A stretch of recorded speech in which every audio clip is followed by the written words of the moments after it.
Thank you for waiting and welcome to this online event from Pearson.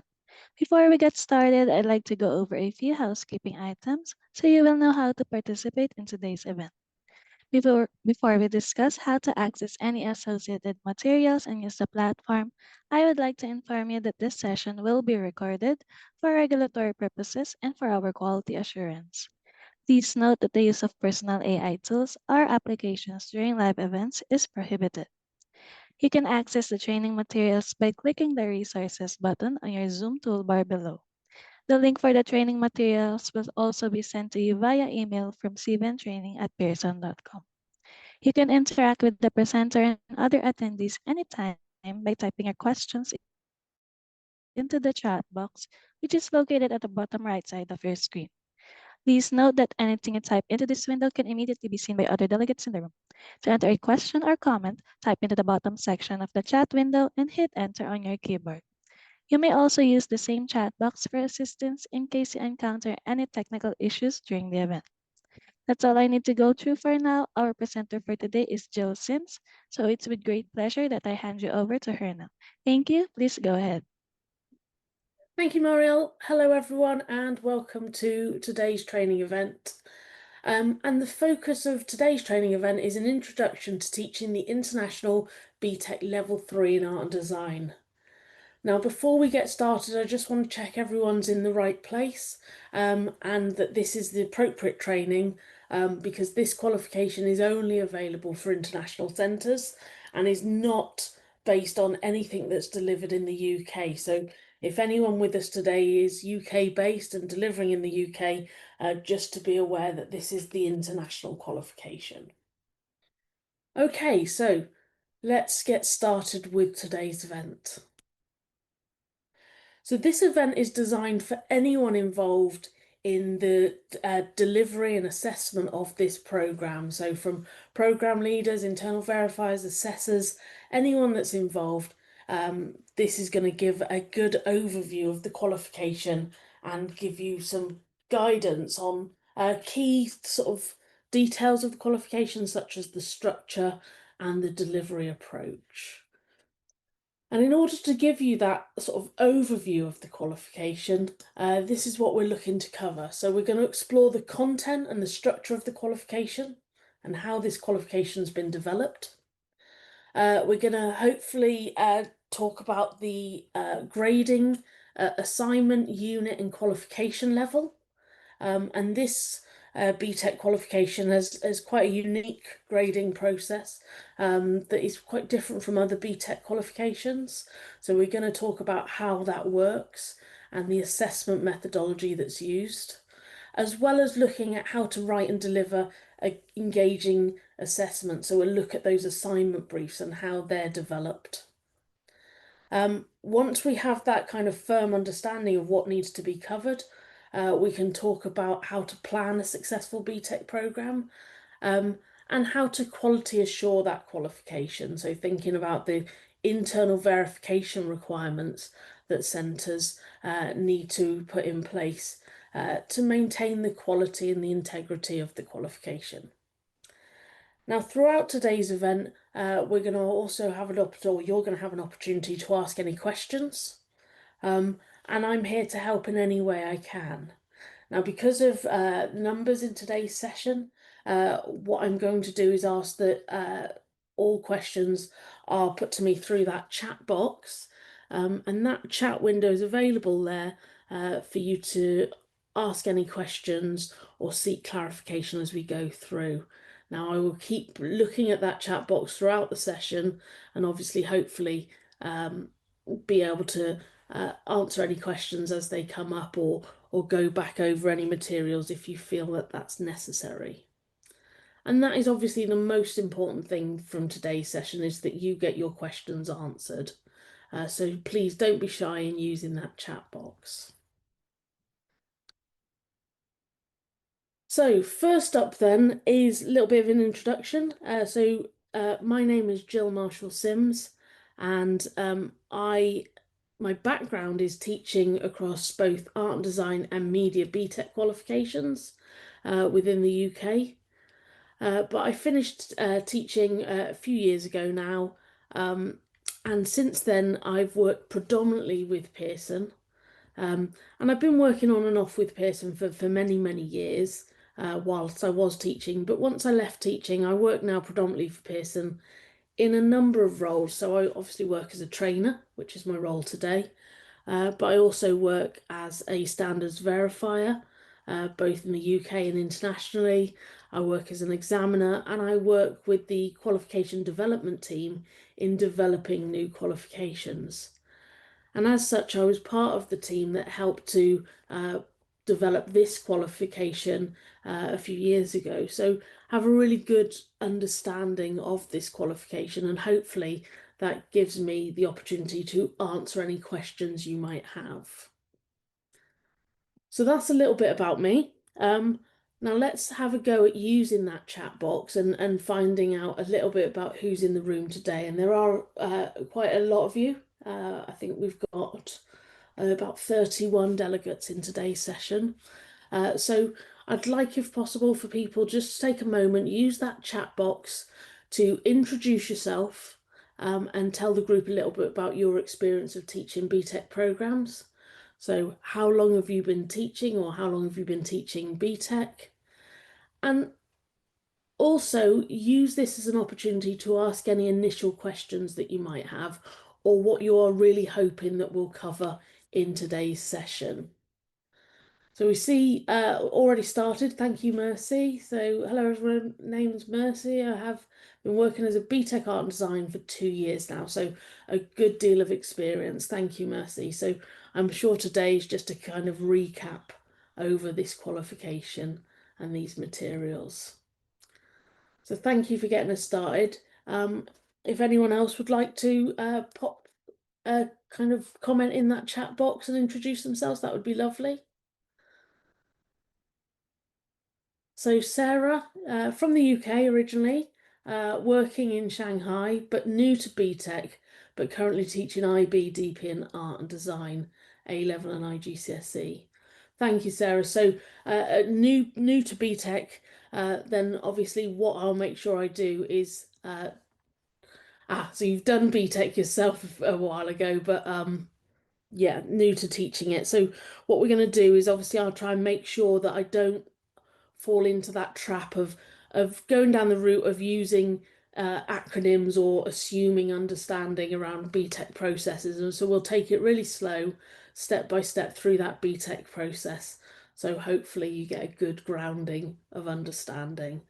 But as I say, throughout the session, if I do accidentally pop into expectations that you have knowledge that you don't, or start using acronyms, then do just sort of pop that in the chat and I will go back and explain, because it can be sometimes difficult to avoid those kind of standard language that we fall into using all the time. Anyone else would like to kind of pop into the chat window there? And please don't be shy, it's just a case of sharing. It's always nice to know where people are joining us from around the world. And whereabouts we're kind of the audience is from.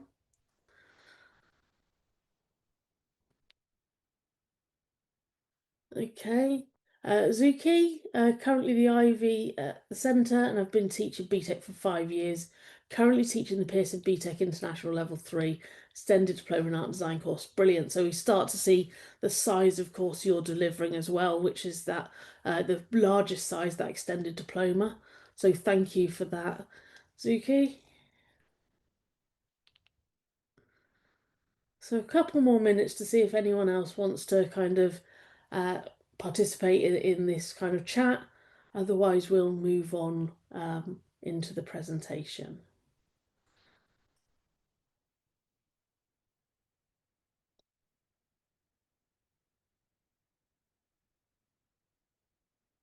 And I appreciate that there's sometimes a bit of a delay while people are chatting. So just see if anyone else does want to pop anything in.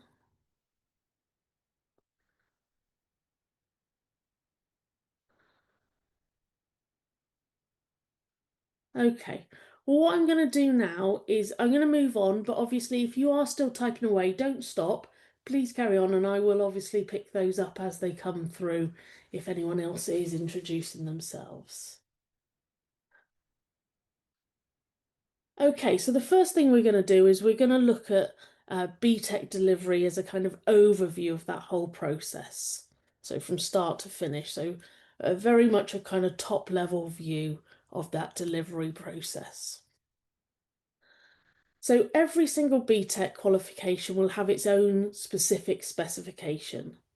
And that specification will outline the knowledge and the skills learners need to develop. So what they'll need to know, and what it is they need to be able to do by the end of the qualification in order to achieve that qualification.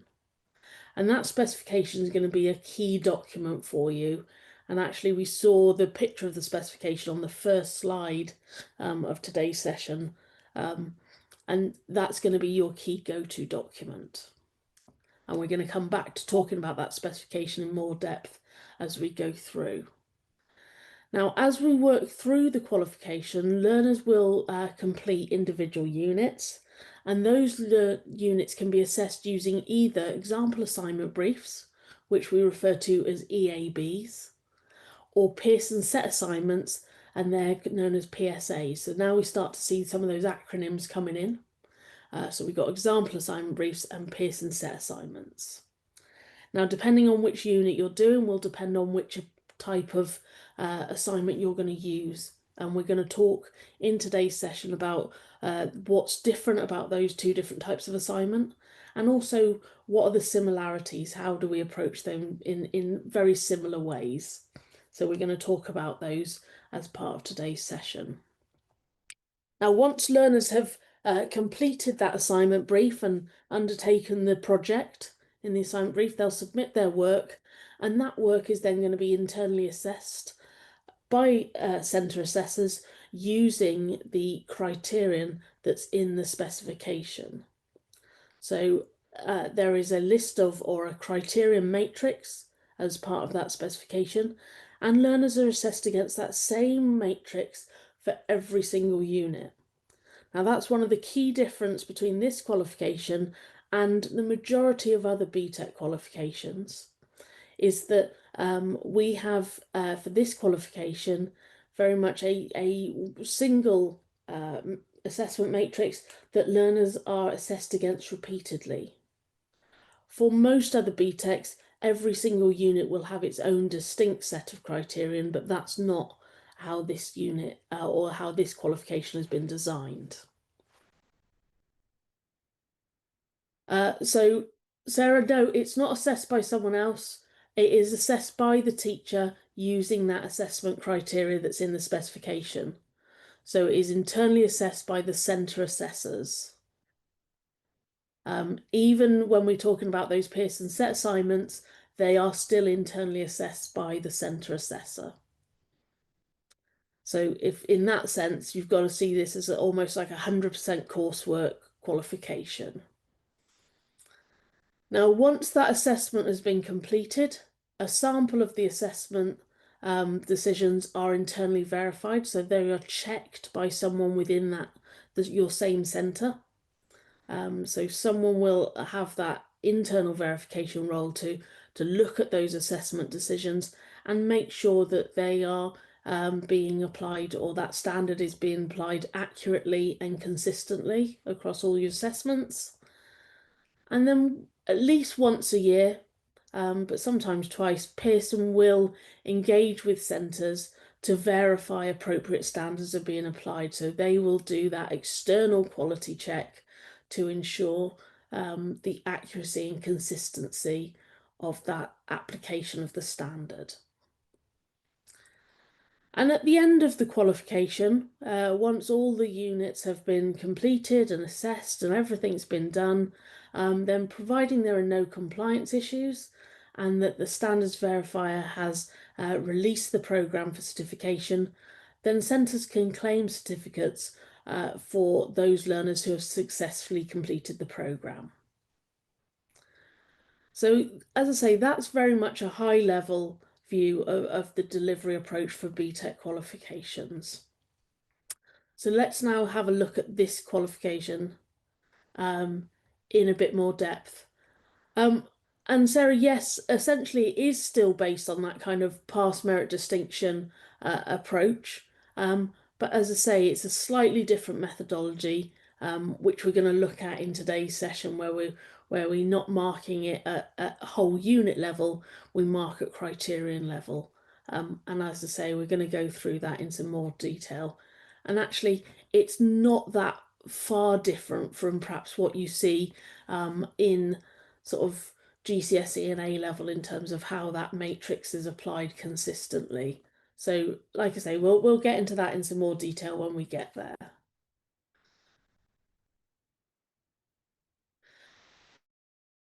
So the level 3 qualification is based on a suite of qualifications, which means that the same specification is used to offer qualifications or offer this qualification in 4 different sizes. So the smallest size qualification is the subsidiary diploma, and that's equivalent to one A level. So we have a direct equivalency to A level qualifications, and the subsidiary diploma is the same size as one A level. The foundation diploma is worth 1.5 A levels. The diploma size qualification is worth 2 A levels, and the larger size, that extended diploma, is the equivalent to 3 A level sizes. Now, that equivalency is worked out directly through guided learning hours. And guided learning hours refer to the amount of time learners will have or the amount of time learners will be taught within that qualification. So the guided learning hours for a subsidiary diploma is 360 guided learning hours, which, as I say, is exactly equivalent to the guided learning hours on an A level qualification. And what that means is that centres should be sort of using that information when they come to sort of timetabling and session planning to make sure learners are being given adequate amount of teaching and learning in relation to the qualification they've been registered on. So it's a good question, Sarah. It's not 2 years for all. Obviously, centres are free to decide how they want to deliver. So what we tend to see is that those offering perhaps the smaller size may offer it over a longer period of time. But what we do tend to see is for those offering the larger sizes, the diploma or the extended diploma, they tend to be offered over a 2-year course. And where centres are running perhaps the diploma or the extended diploma, what they'll tend to do is, as I say, split that across a 2-year period. Now, that does lead us to talk about the fact that these are designed as nested qualifications. And what that nesting means is that learners can be registered on the smaller size qualification in their first year and then effectively complete that qualification at the end of their first year, become certificated on that qualification, and then when they return to their second year, they can then effectively top up to a larger size qualification. And in this case, the nesting works. For example, if you are doing the extended diploma and you're offering that to students over a 2-year period, that would tend to be a sort of full-time 2-year course. Then what that means is that you can offer learners the foundation diploma in year 1, which effectively does half the course. And then when you come to the second year, learners will then top up into the extended diploma for that second year and do the other half in order to achieve the overall qualification. The same goes in terms of that nesting. If you're doing the diploma over a 2-year course, again, you can do the subsidiary diploma in year 1 and top that up to the diploma in year 2. Now, Mercy, you've got a question. Does that mean that the content taught for BTEC extended diploma should be 3 times that taught in A-level qualifications? We can't look at it in equivalency like that because the different nature of those qualifications mean that the nature of the teaching is going to be different, and the nature of the coverage is different. What we can talk about is the number of guided learning hours across the two courses. So if you're doing an extended diploma that's worth equivalent of 3 A levels, then we would expect the amount of time learners are being given in terms of teaching time and in terms of time that they're working on their projects and generating evidence should be 3 times as much as they would be given if they were doing 1 A level qualification. So it's just thinking about that equivalency in terms of time that learners are given. Hopefully that makes sense in terms of looking at equivalencies. Perfect. And as it just says in that last column, these are designed for post-16 learners. You know, the level 3 qualification is very much set at a 16 plus age range for delivery. Okay, so as I say, the one document you're going to use over and over again for this qualification is that specification. And it has some really important information in there. Right at the beginning, you know, not only does it have the content of what you're going to deliver as part of those units, and obviously information on what it is you're going to cover in the course, but it has lots of other information within that specification document. So it talks about the purpose of the qualification and what it's designed to do in terms of how it's designed to support learners in entering kind of vocational or the vocational creative world. It will outline the structure of the qualification. It'll talk about sort of give details around making assessment decisions and assessing that work, making appropriate grading decisions, and it talks also about internal verification assistance. So we're going to look at some of these bits in a bit more detail. And I think the best place to start with this qualification is to look at how the qualification is designed and structured. And this hopefully will help understand that kind of nested qualification approach.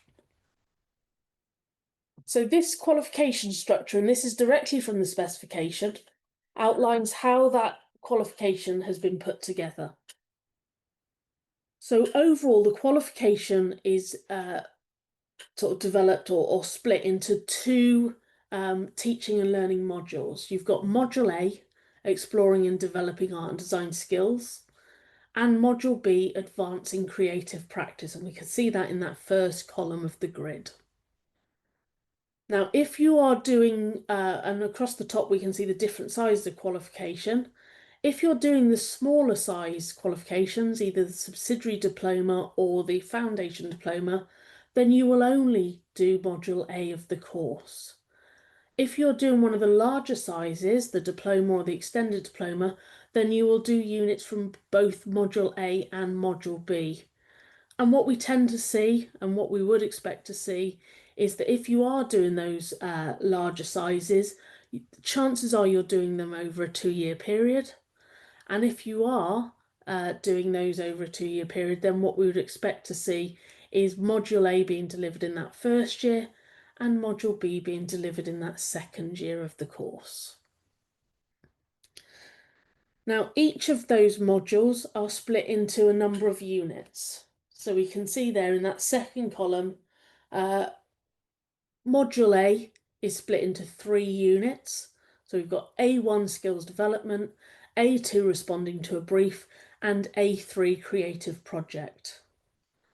And when we look at Module B, we can see that split actually into 4 different units. B1 personal progression, B2 personal investigation, B3 creative industry response, and B4 extended creative industry response. Now, depending on what size qualification you're doing will depend on what units you're required to do. Now, when we start to look at those units in some more depth, you'll see that each of them have been given guided learn hours to them, and they are not equally weighted across the qualification. So some of those units are far larger than other units.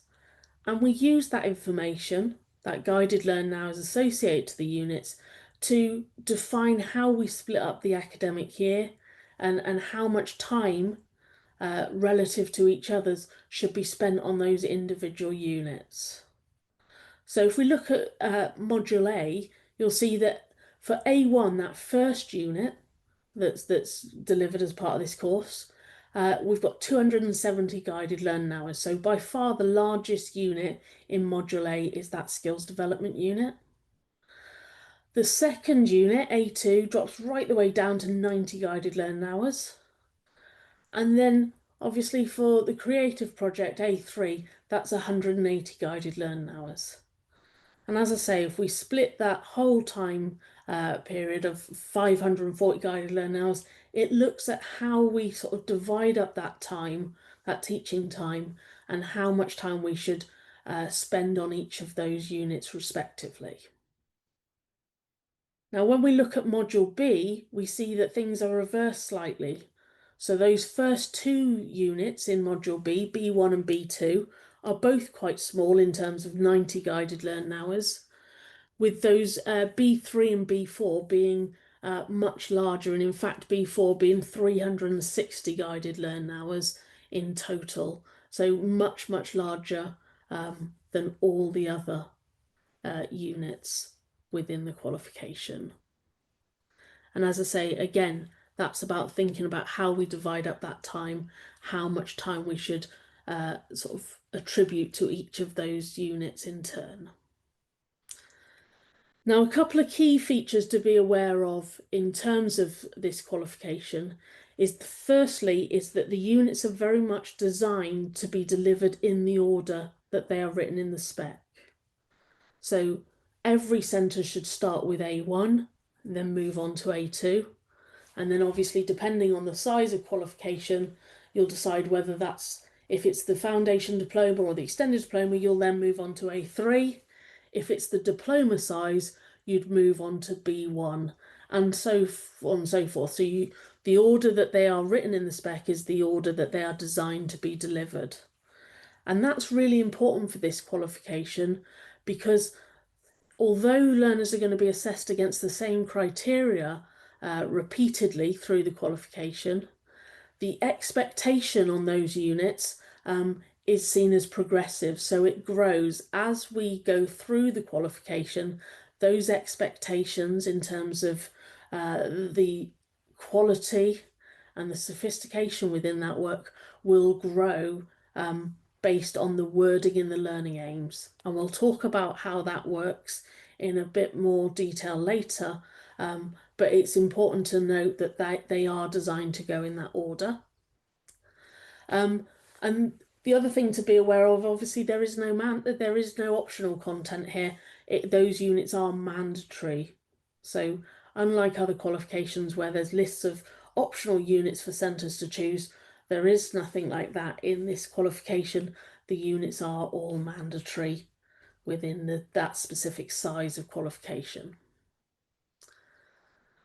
And finally, the last bit of kind of key information we're going to take from the grid is we can see that there are two units in this qualification, which is Unit A2, responding to a brief, and Unit B2, personal investigation, that are delivered using the Pearson set assignments.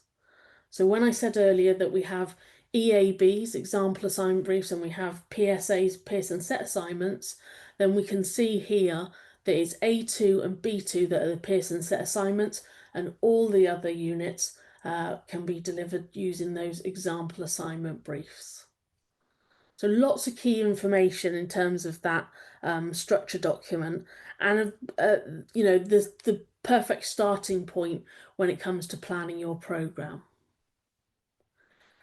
And as I say, the other thing just to be aware of, it does help to highlight what I meant about that nested qualification.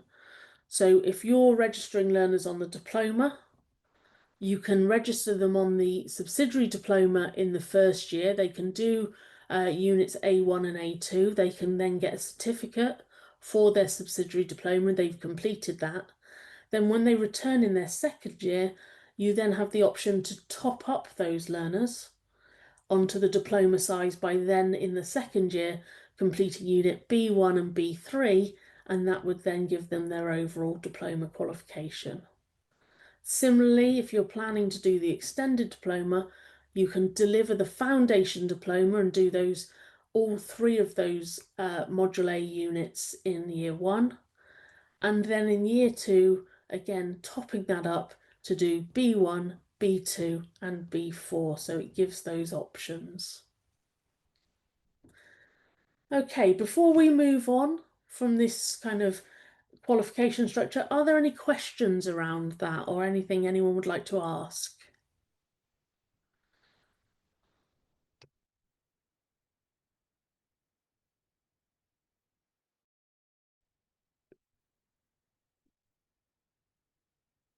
Okay.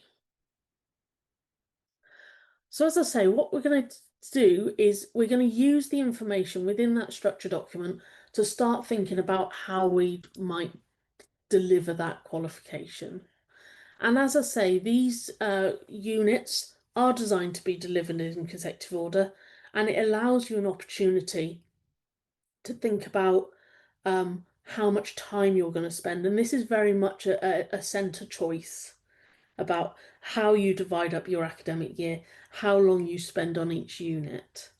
Now, that's not something that is particularly checked as through that quality assurance process because that is very much a centre choice, but we do our centres to be guided by the sort of different sizes of those units when they're making those decisions.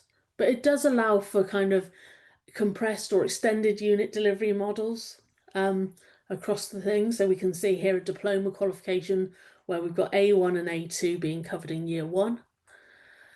And at the end of each of those individual units, obviously internal verification will take place to check those things. And each year on the programme, then obviously standards verification will take place as well from that external quality assurance. And at the end of each academic year, the grades achieved for that year are banked before learners move on to the next year. And at the end of that whole process, obviously learners will get their overall grade, their final grade for the full size of qualification. The other thing just to be aware on here is that we can see in year two, we do have an overlap of units in terms of this plan.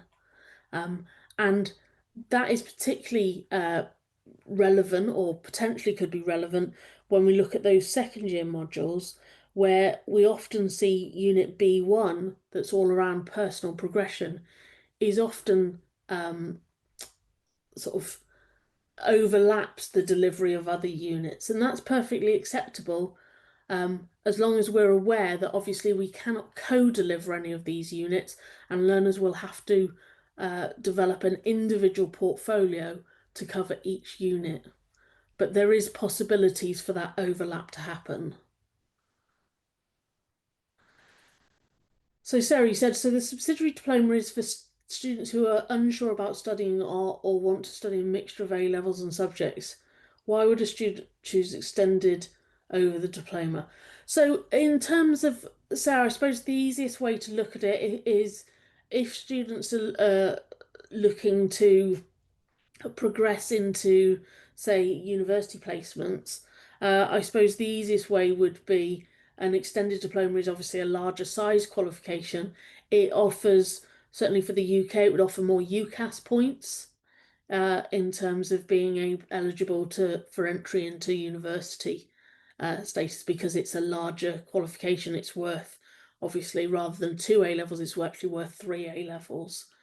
And yeah, the subsidiary diploma is often offered as the subsidiary diploma is often offered alongside a suite of other perhaps qualifications. It might be A level, so that there is a sort of one A level equivalent that can be used within sort of option blocks, I suppose. And that's why some centres will choose to offer the subsidiary diploma as an option. Okay. So now we're going to look at some of the details within that specification in a bit more depth. Now, the units themselves have been designed around a kind of specific assessment methodology. And when we start to look at the units within the brief, you'll see that the units are structured in a way that they provide specific assessment objectives for each unit. And this is where that assessment objective will set the expectation in terms of the evidence learners will present. Because they're being marked, we don't change the criteria each time, we change the expectation in those learning aims. The units will also cover the sort of learning and teaching, the content that you're going to deliver as part of that qualification. So what is it you're going to actually deliver to learners? And it gives lots of information around information for assessment as well as the assessment matrix. So let's have a look at the specification document in more depth. Now, I've got to say, as we work through the slides, the next few slides, obviously we have relied on kind of images from that specification in the presentation. So sometimes they might be quite small. But they are direct pictures from the specification. So if you want to open your specification document to work alongside the presentation, that might be easier in terms of being able to read the content. So when we came to designing this qualification, the whole qualification has been designed around that 5 areas of creative practice. And it's interesting to note that actually this particular qualification was co-developed alongside the creative media qualification, because actually it was recognised that that kind of creative practice, it doesn't really matter whether you're producing art and design work or whether you're producing creative media work, you're still going through that creative process. And we use that creative process as the basis of the qualification. So each assessment unit has the same sort of structure, and it connects the assessment objectives at the beginning of the unit directly to the teaching content and directly to the assessment criteria. So learners at the end of each unit will be assessed against 5 different assessment criteria. So we've got assessment criteria 1 is all about informing ideas. So how do learners take information from outside of themselves, and how do they use that to help them develop work and sort of produce outcomes and respond to the brief? So that kind of covers that research, investigation, practical investigation, all of that information gathering process that learners will go through. How do they use that information is all captured in that assessment criteria 1, informing ideas. Assessment criteria 2 is all around problem solving. So it's how do they take that information and the information that they get from the brief, the information they get from their research, and how do they use that to generate ideas, and how do they then take those ideas through that process of development and refinement and towards producing a final outcome. So how are they problem solving all the way through that creative process? Assessment criteria 3 is all about technical skills, and that relates to technical skills that are appropriate or related to the learner's creative intentions. So that would very much depend on kind of what specialist area they're working in. So this course is flexible, so it can be delivered either as a very general course where learners will sort of explore lots and lots of different areas of art and design, or it can be delivered as a very specialist course where learners may focus on one particular sort of practical area or specialism, and go into that particular specialist area in great depth. So when we're talking about technical skills, it's relevant to what learners are producing and the nature of the program you're delivering. So for example, if you want to deliver this as a general course, learners might do some projects in graphics and photography and fine art and fashion and have a little bit of a mix of lots of things. So there's lots of breadth there on the course. They're trying a broad range of skills. Whereas if you decide you're delivering this as a specialist qualification and say, right, we're going to do this as a photography course, then every single project is going to be based around photography and developing photography skills. And that allows for much more depth of photography teaching to happen. So it's always that decision over breadth versus depth in terms of how we manage that process, depending on the nature of the course that we want to deliver. And we're going to talk more about those technical skills when we start to look at the delivery content.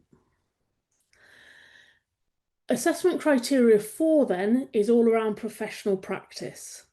Now, this looks at kind of, I suppose, in some ways, those wider skills of how are students working, how are they approaching a project. It looks at things like health and safety, it looks at things like project management and how are they managing their program, their whole project themselves, sorry. So AC4 is much more about their kind of approach to things and their behavior and really important skills to develop in learners because you know um, if we remember that this is a vocational qualification, we're trying to prepare learners for that next step, and ultimately we're trying to prepare them to be able to work professionally and work within the creative sector.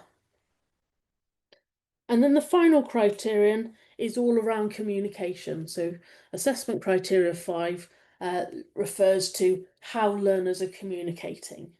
So how are they communicating within their work? So their ideas and intentions, how is that being communicated within the work that they produce? And also how are they communicating their creative process through how are they sort of generating and presenting that evidence of the process they've gone through throughout a project. So communication is obviously that kind of, again, two-phase thing that how learners are approaching that. So Mercy, you've said, so for learners who start specialising from the start, does the technical skills mostly test proficiency in industry standard software? Like for graphics, you look at skills in Adobe software, like Photoshop and Illustrator. I think there is a level of looking at proficiency in industry standards. Obviously, that is one of the key things. But I think it's also just about the depth or the depth that you're going to go into when you're looking at a particular area. So, for example, let's say if you were doing a really broad course where they're going to do one project in graphic design and then one project in fine art and one project in something else, then the chances are you may start to show them one bit of Adobe software. You might kind of go down the route of saying, right, we're going to learn Photoshop, and they'll learn some basic skills in Photoshop in order to complete that project. And those learners that then want to go on and use that more may start to explore other things, but generally, for other learners, they may only look at Photoshop. Whereas if you're delivering graphic design as the full-time course and specialising in that, then the chances are learners are going to be exploring a range of Adobe software. So they'll look at Photoshop and Illustrator and InDesign and start to really explore that in much more depth because they'll have that time to really focus on that because they're not necessarily sort of looking at other areas of practice. So when we start to look at this, we've got these 5 assessment criteria. So each unit has that same structure. It's 5 assessment objectives at the start, setting that expectation. The units themselves are split up into 5 specific areas of teaching content that relate to those assessment criteria. And when we come to make assessment decisions for each unit, we're assessing against those 5 assessment criteria each time. So let's look at Module A and see how that's been designed. So here we got Module A, exploring and developing art and design skills. And this is what I meant earlier when I said that it's kind of quite small on the screen. So it may be easier to, if you're reading the detail, to have a kind of look at your actual specification document. So what we're going to do over the next sort of 8 slides, we'll explore Module A of the specification. So the first thing it does is it sets the level of this qualification or the level of the module. And for this qualification, all of the units are at the same equivalent level 3, which is the overall level of the qualification. Some qualifications have a mixture of level within the units, but this one doesn't. It then goes on to again reiterate the guided learn hours for each of the individual units.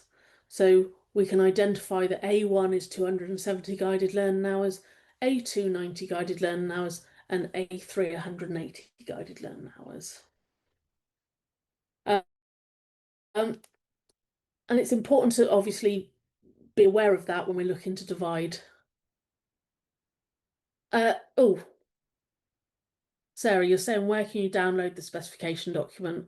I tell you what, let's jump in and just have a look at that now, because I think that'll be helpful for lots of people in terms of where we find that. So what I'm going to do is I'm going to quickly end the show, and hopefully you can still see my screen, and I'm going to show you exactly where that can be downloaded from. So I'm going to start off on the Pearson qualification website, and I'm going to go into qualifications. I'm going to go to BTEC International Level 3. So if I find that, what I do then, I'm going in the BTEC International Level 3 qualifications, that's the qualification I want, and I'm going to go from the list there, the alphabetical list, I'll go A for art and design and click on art and design. Oh. And this is where this is what we call the qualification page of the website. So what I'll do is I'm going to copy and paste that link into that message, into the chat box for you so that people can access that. And what this is going to do is have everything you need in relation to this qualification. So clicking on that download at the beginning there will give you a copy of that specification. Okay. Give you a minute or so just for those that want to download a copy to be able to do that. And what I would recommend is once you've navigated to this page of the website, is that if you bookmark this page, because it's going to be where you access all the relevant resources for this qualification. Okay, let's jump back into the presentation then. Oh, Sarah, I think if you still can't hear me, I'm not sure if anyone else can or not. If anyone could confirm whether it's a problem at my end or maybe for Sarah.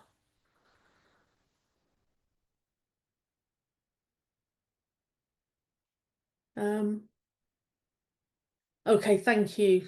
So Sarah, it may be Sarah, if there's a problem with your sound, again, it may be worth just sort of logging out and logging straight back in, and that may resolve the issue. Sometimes it's just a slight glitch in the system. Yeah. Uh,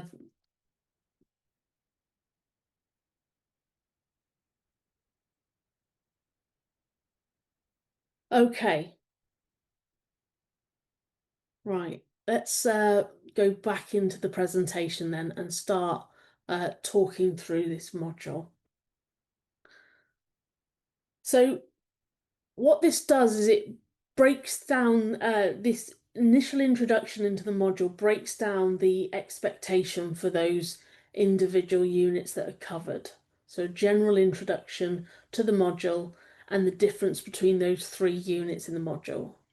So for A1 skills development unit, learners will explore key fundamentals of art and design practice, learning how skills are integrated and connect to generate developed outcomes. For A2, Pearson is the Pearson set assignment unit, and the learners will have a vocational scenario that allows them to demonstrate the skills they have developed. And for A3, that creative project, learners will apply the skills they have developed throughout the programme to a creative project that demonstrates their ability to self-direct a response to a brief from inception to communication of outcomes. So we can see there, we can see how those 3 separate units within the module are progressive, and learners will, that expectation grows as we work through the module.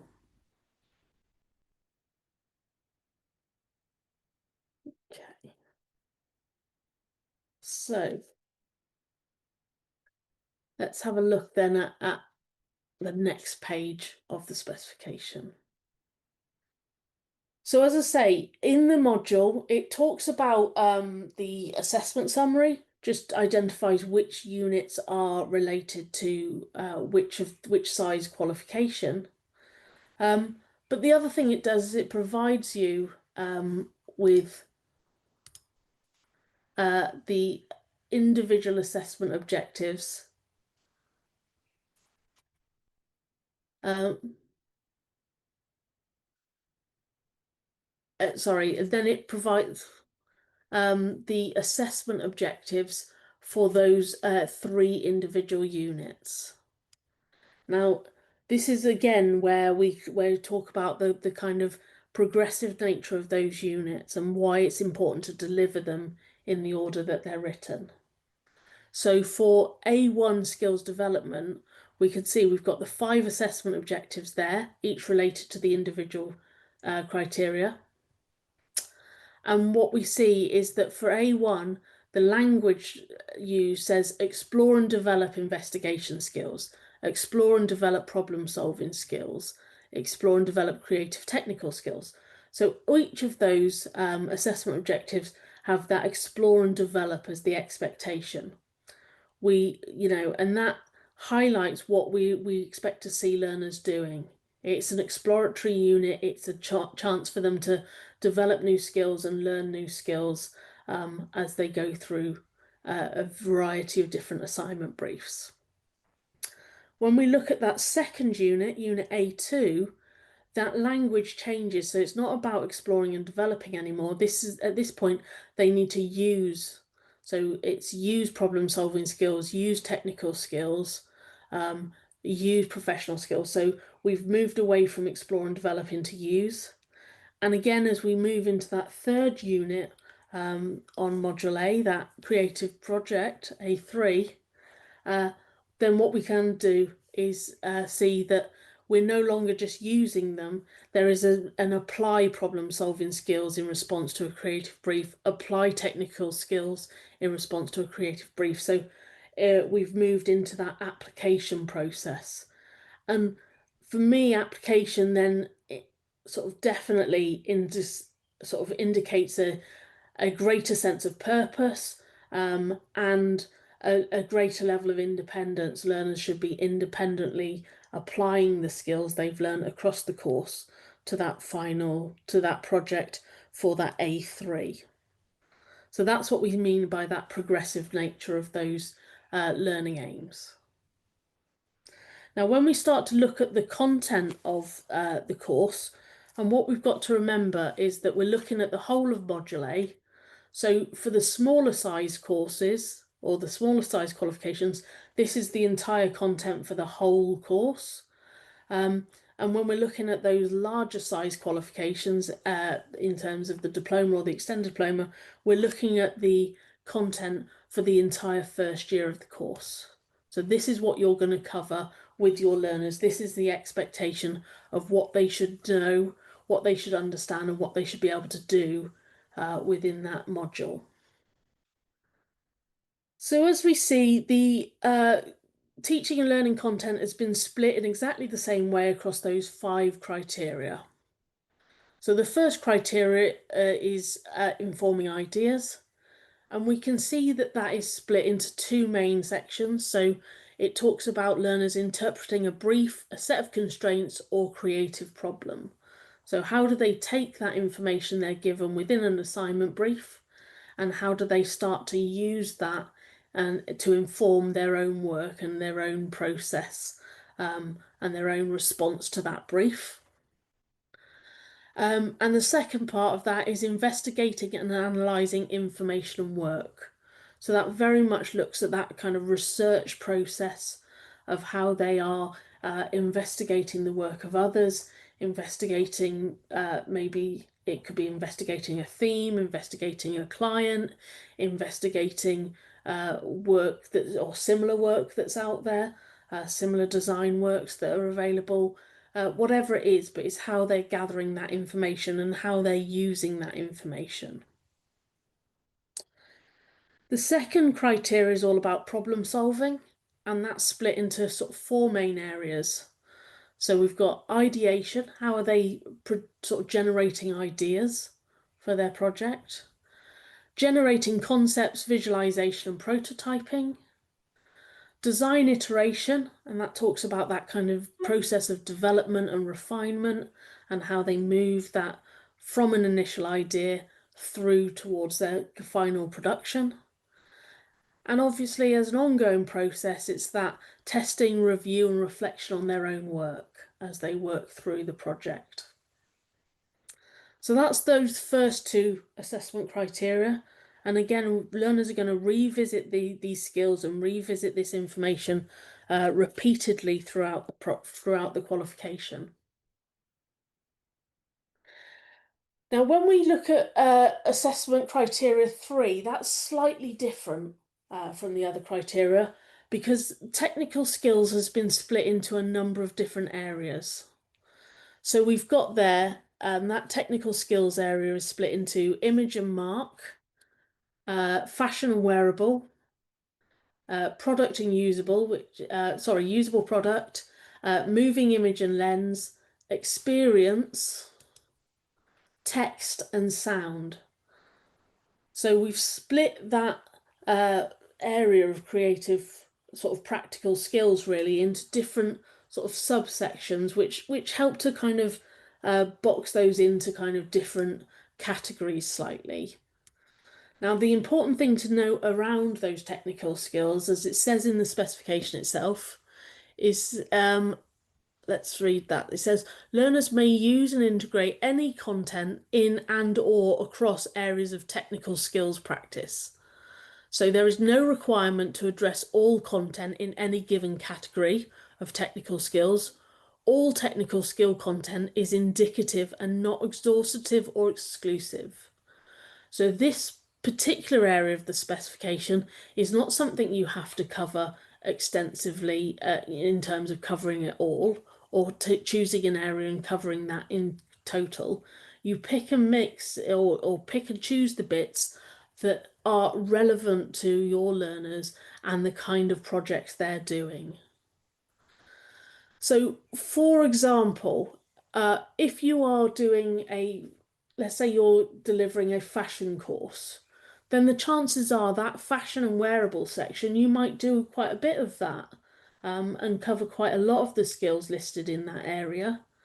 But you're also very much likely to use some of the skills listed under image and mark when learners are kind of rendering and drawing their sort of things. You may also use some of the skills within the moving image and lens if students are being taught how to photograph their work and how to record that in that way. So there's a chance that most teaching will pick from lots of different areas, and these information or this content, as it says there, isn't exhaustive. So you can do things outside of that relate to practical skills or creative practical skills. And so, it gives you that freedom to design the course that's relevant for you. And we have centres delivering this specification in lots and lots of different specialist ways. So as I said earlier, you can have very general courses where they might do lots and lots of different types of courses and develop a broad range of skills, or you can have very specialist courses. So we've got some centres that are delivering this in terms of garden design and using this sort of qualification as a vehicle to kind of look at design work, but in particular relation to sort of garden design. And that's perfectly appropriate, and there is sufficient flexibility in the course to allow for that. Okay, now if we look then on to the next criteria, let's look. Assessment criteria for professional practice, as I say, looks at how learners approach their project. So it looks at types of roles and their associated practices, project management, and health and safety are the kind of three, the breakdown of how that professional practice is considered. And then the final criteria, assessment criteria, looks at communication. And as I say, it's that communication of concepts and outcomes and how well those outcomes are communicating, but also presentation to client or audience. So how are they presenting their work and how have they kind of approached that whole process to communicate the creative process they've gone through in the project. Now, once you've kind of looked through all of that content, and as I say, that should be used to help define what you're teaching to learners as you work through the course.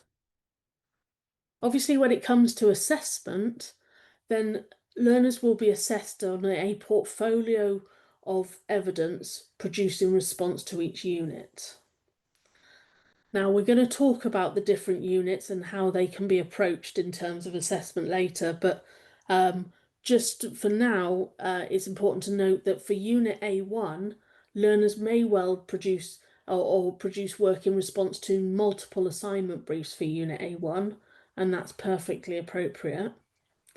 And when it comes to the making assessment decisions, learners will then submit a portfolio of evidence that might include work from multiple projects, and that work is then going to be assessed against the criteria. When it comes to Unit A3, then that is a single project. And so again, learners will take that project and present that as a portfolio of evidence for assessment at the end of the unit, and that will be assessed. Now, the evidence within that portfolio could be quite varied. We'd expect, obviously, to see sort of physical, practical work that learners have done, testing, trials, exploration, things like mind maps, mood boards, evidence that they've generated ideas. So evidence against each of those 5 individual criteria should be included within those portfolios. And beyond that, obviously, it can be really varied in terms of we could see audio recordings, video clips, evidence of planning. All of that can be also included as part of that evidence. And that work can be presented either in a physical format or as a digital format or as a mixture of both. And that's very much dependent on the resources available to learners and how you expect that work to be presented as a centre. So it's very flexible in terms of how that can be presented and put together in terms of assessment. Okay, next we're going to start to just look at these assessment objectives for Module B. But before we move on, are there questions, any questions around what we've covered in Module A so far?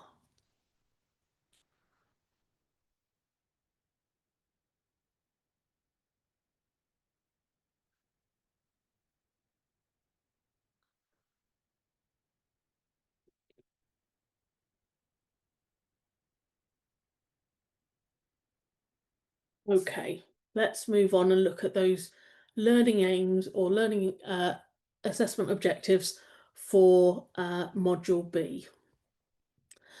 So again, we do see again that progressive nature across these uh, assessment objectives. But one of the key things that to be aware of is the fact that B1, which is obviously mandatory for either of the larger size qualifications, the diploma or the extended diploma, is very, very different in terms of the expectation for unit B1.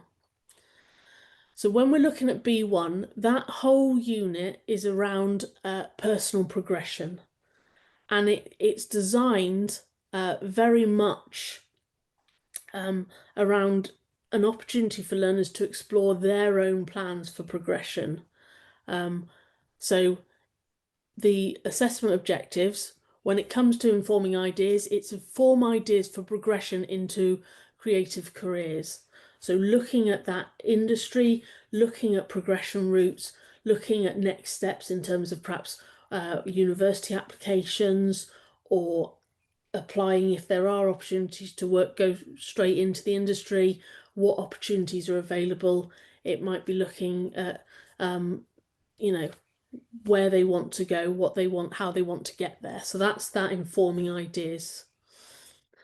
When it comes to problem solving, apply problem solving practice to develop a strategy for career progression. So thinking about step by step, what's their strategy to get to where they want to be in terms of working within that industry. And so this is where we're going to start to see them using that research to kind of how they're going to get to where they want to be and developing that strategy. For B3, when it comes to technical skills, it's create materials for career progression using technical practice. So for B1, we would expect those technical skills to be shown through things such as developing a portfolio that they could use for progression interviews, maybe producing an online presence like a website of their work that they could show at progression interviews. It might be around things like creating their own sort of business card or marketing material that they could use. So thinking about how they could brand themselves as an artist, because that would be relevant in terms of progression activities. So it's all of those things when it comes to those technical skills, what's going to support them in terms of progression. Demonstrate professional practice and behaviours in relation to career progression aspirations. Lots of centres will do things like mock interviews for sort of either work placements or university placements, allowing learners to demonstrate professional skills in that kind of interview type setting. And apply communication skills to support progression into creative careers. Again, things like communication could be shown through things like CVs, personal statements, those sort of documents, again, that are related to progression activities. So it's important to note that that unit does sit very differently from all the other units in the specification because it's very much about the students' introspection, looking at themselves, looking at their progression plans, and producing work in relation to that. And that's why we often see when we look at planning for the programme is that B1 may happen over a longer period of time and be happening alongside other units happening because of the different nature of B1 as a unit. Personal investigation unit talks about informing ideas for personal investigation, applying problem solving, applying technical skills. And that's obviously in response to a Pearson set assignment. And then finally, when we're looking at B3 and B4, again, it's the same criteria, but these are seen as what we would call the FMP type units.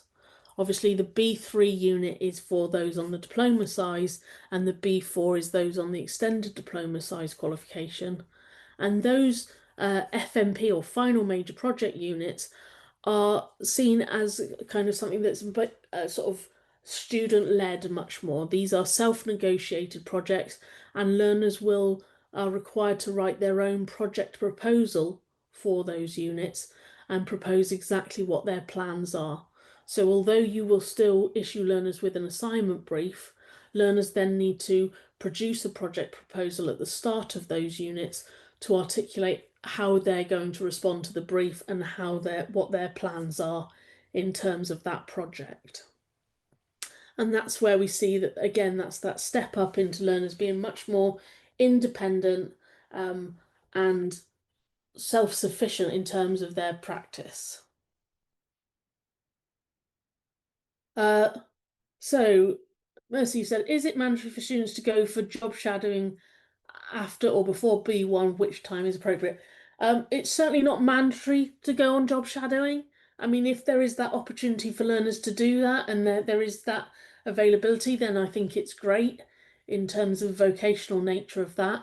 And I would suggest if that is an option for learners, that doing that alongside B1 and perhaps keeping a journal of what they've learned and what they've done would be excellent evidence to mark as part of that B1 unit. So any activities like that that you can build in that's going to help learners can certainly help to generate appropriate evidence for assessment of that unit.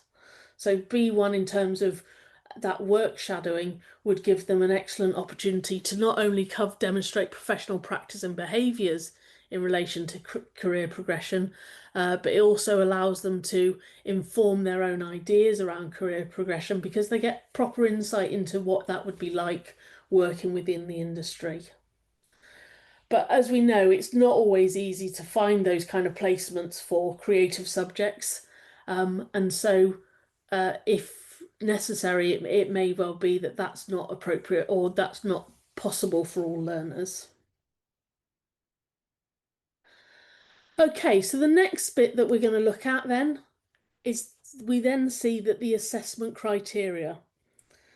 Now, as we say, we've got this assessment matrix, and this assessment matrix is going to be applied consistently for every single unit in the spec. So every time learners complete a unit, you're going to mark that work against this criteria.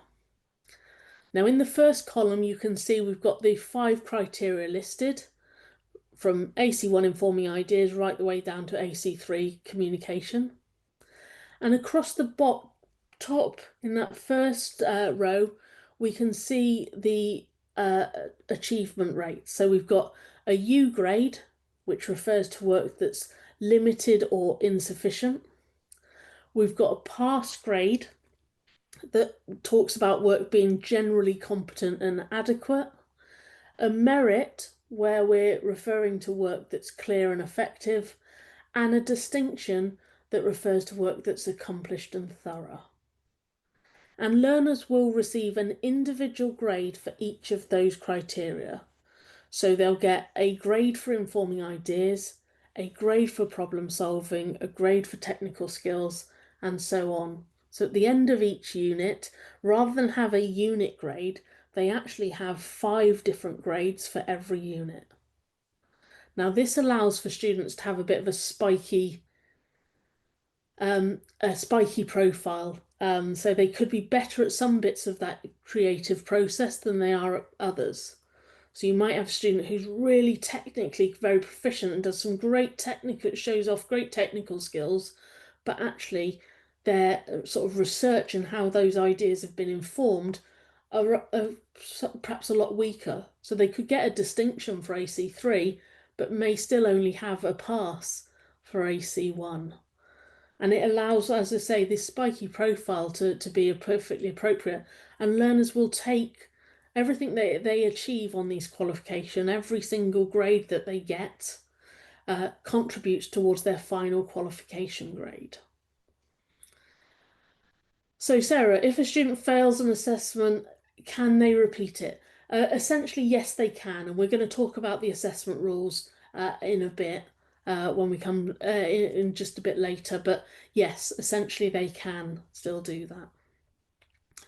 So once learners have completed the work, what you're going to do, you're going to review their evidence that learners submit for assessment, and you're going to decide what qualitative characteristics best describe that work in relation to those each of those 5 criteria.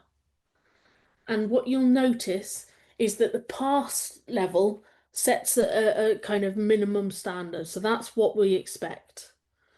And then everything else talks about the qualitative characteristics relate to those higher grade boundaries. So we don't ever talk about quantity. It's not about students producing more to get higher grades.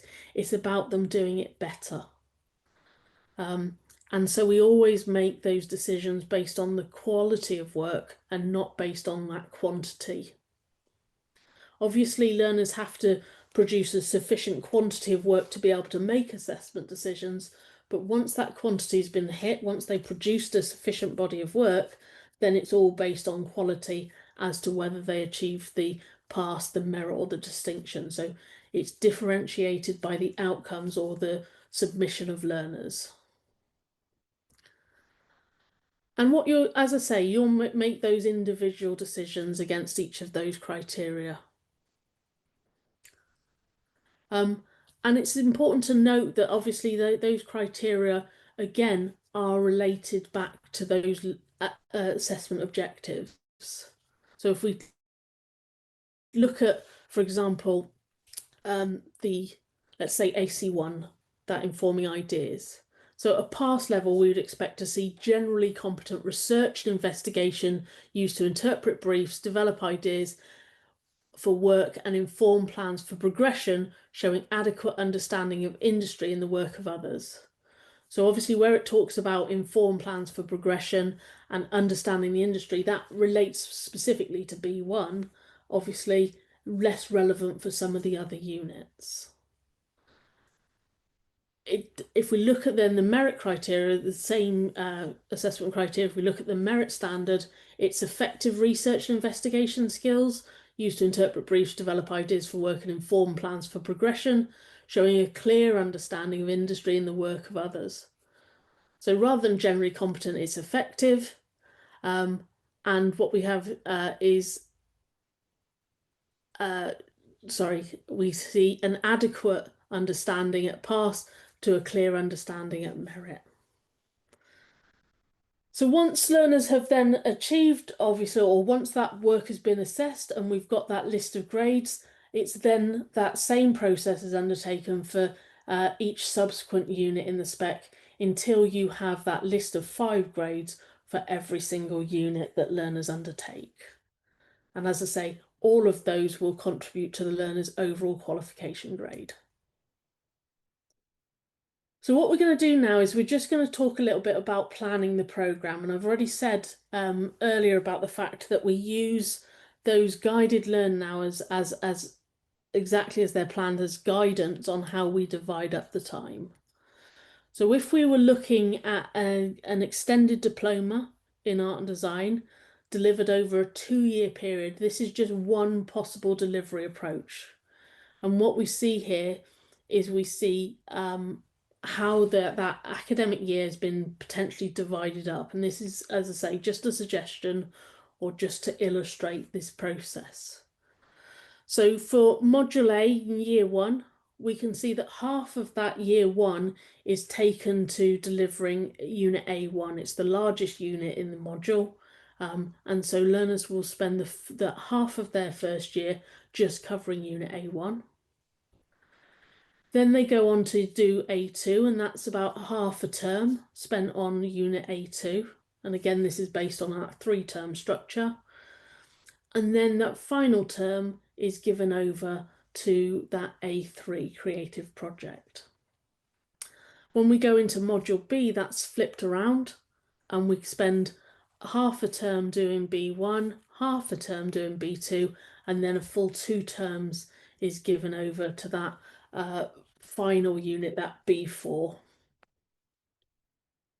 And in this example, we have a very much an integrated approach, so that that teaching and learning is happening alongside assignments being issued to learners and learners generating evidence for assessment. So the teaching and learning is integrated while students are on assignment. And provided that learners are generating the evidence for assessment independently, that's perfectly appropriate within the creative delivery model. Another option in terms of delivery approach is to separate out teaching and learning over assignments. And in this case, we divide up the year slightly differently, where we have blocks of time which is just given over to teaching and learners aren't doing any assignment work at all. Followed by shorter periods where learners are actually responding to assignment briefs. Because some of that teaching and learning has already happened, then learners will sort of have the opportunity to spend perhaps less time on those assignment briefs, but obviously they're working more independently. And again, we see the same approach in year 2, where we've got teaching at the beginning, followed by B1, and then again a bit more teaching at the end towards learners responding to that B4. So Sarah said, do students have an exhibition at the end of the 2 years? Again, that's a centre decision. I always think an exhibition at the end of courses is nice. It's a kind of celebration of what learners have achieved, but it's not a requirement of the qualification. So that would be up to a centre choice how they want to do that. Certainly, if you are planning an exhibition, then at the end of the year, then I would definitely build that into projects.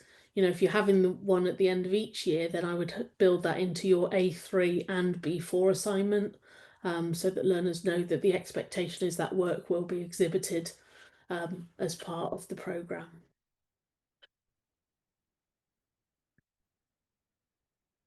And then finally, just the one, just final look in terms of possible delivery approaches is looking at that. Again, in this example, we see module A is exactly the same as we saw in example 1, but in this second example, we just see that year 2, where that B1, that personal progression module, is being extended delivery over 2 terms, which kind of nicely tracks alongside things like university application processes. So learners are developing that personal progression material all the way through the first 2 terms, but alongside that, learners will also be doing perhaps more traditional practical projects covering units B2 and B4 alongside it. So this is where we see that kind of overlapping of unit delivery, which is perfectly appropriate, provided learners are generating separate bodies of evidence. Now, when we talk about the delivery approaches, it's important to note that different units have different rules. So for A1 skills development, you as a centre would have options on how you want to deliver that. Now you can have multiple assignment briefs running concurrently, multiple assignment briefs running consecutively, or you can deliver that through a single assignment brief.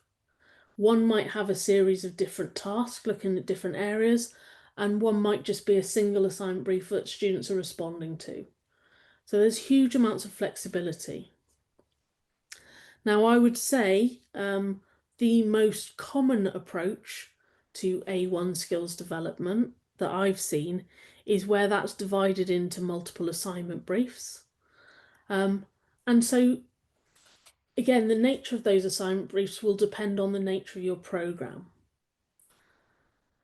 So running them concurrently might mean that learners are going into lesson with Assessor A on a Monday and doing one project with Assessor A. They might have a different assessor on Tuesday and be doing a different project. And then they might see someone else later in the week and have a third project running. So those 3 projects are all running at the same time over that period, and learners will be generating evidence against 3 different projects, is one possibility. If you're running them consecutively, then it may be that actually learners, that whole time for A1 is split up into kind of different periods. So, for example, you might split that A1 period of delivery into 3 projects, and so they'll do one project after another, and they're doing the same project with all members of staff on the programme. So learners are focusing on one thing at a time, but they're going to do 3 projects, for example. And like I say, these are just examples in terms of numbers. There's no rules around this. A single assignment brief might sort of say, well, actually, I'm going to give learners one overarching theme for A1. So I'll give them a theme for the project, and actually they're going to produce different outcomes. So if you're doing a nice broad program, you might say, well, the theme is, let's say, I'm going to do the theme is identity, and learners are going to do a photographic outcome, a fine art outcome, and a graphic design outcome, but it's all going to be based on that same theme of identity. So that's what we mean by a single assignment brief with a series of sort of different tasks or different specialist outcomes. Or, like I say, you could just have one traditional project where learners are responding to one project and producing a body of work for that. So huge amounts of flexibility around that skills development. Now, if you are doing multiple assignment briefs for that unit, it's important to note that you don't mark each individual project that learners do. It's only at the end of that whole period where learners have responded to multiple assignments that you then mark that work holistically. So you look at everything they've produced for across those projects and you come up with a single mark or a series of sort of those 5 marks, one for each criteria, for everything they've done in relation to that A1 unit.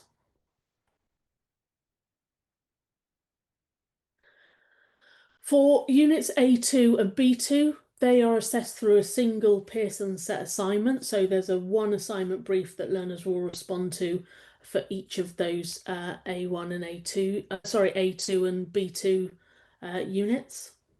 So that's a single project.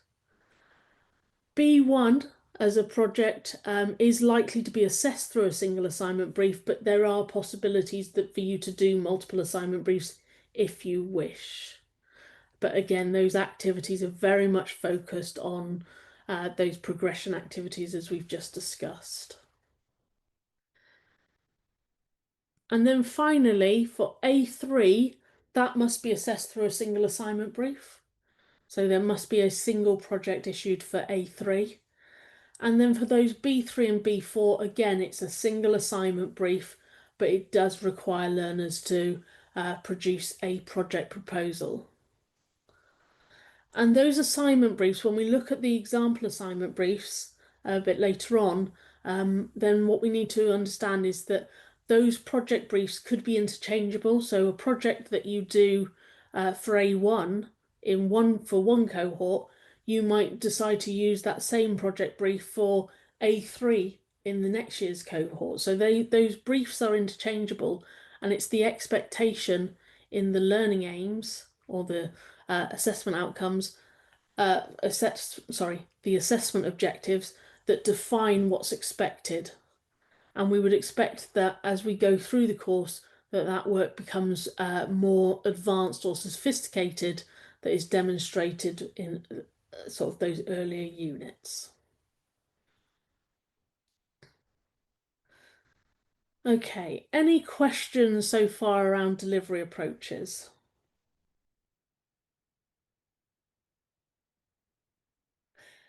Yeah, so when we're going to talk again about A2 in terms of those the Pearson set assignments, we're going to talk about those in a bit more depth. But yes, there are 2 versions available, and you do have the option to choose which one you want to do with your learners.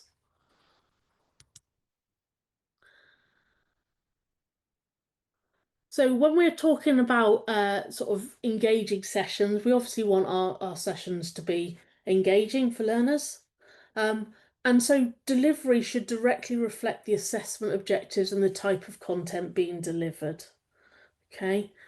Identify that key mandatory content in the unit and structure delivery to help learners develop their skills, combining that initial knowledge delivery with initial skills delivery, and that should increase in complexity through the academic year. And be aware for the assessment that learners need to be able to respond both creatively and independently. Learners need to have that creative freedom for this course to be able to show their independence in how they respond to the briefs and how the kind of work that they're producing. It's not acceptable at this level for all learners to be following very strict guidance and doing exactly the same as part of this course. We need learners to be working independently and showing off their skills.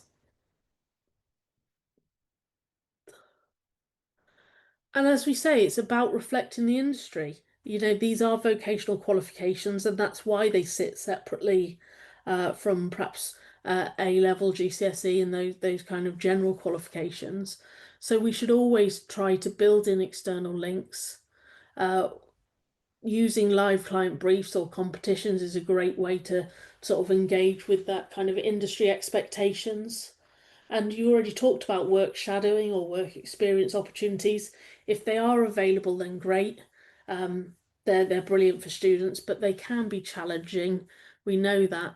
And so what we do sort of encourage is that ability to kind of do visits, getting guest speakers, sort of allow learners to engage with that kind of wider industry in as meaningful a way as possible.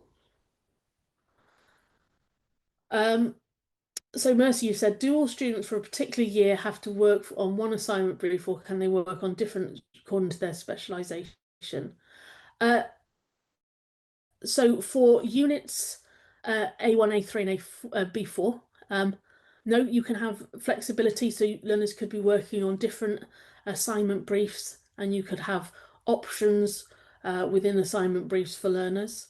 When we look at the assignment briefs, what you'll notice is they're very broad. So actually, if it's just about specialisms, then it's possible that learners could have sort of respond to those briefs in any different specialist way. So they're not kind of directed at one particular specialism. But equally, if you want to offer different thematic starting points for different learners, then it's perfectly appropriate. There's no reason for that. When we're talking about A2 and B2, Mercy, you do need to use the same assignment brief for the whole cohort. And we'll talk about why when we get to that. But yeah, for the other units, that's perfectly appropriate to offer options within the assignment brief for different learners.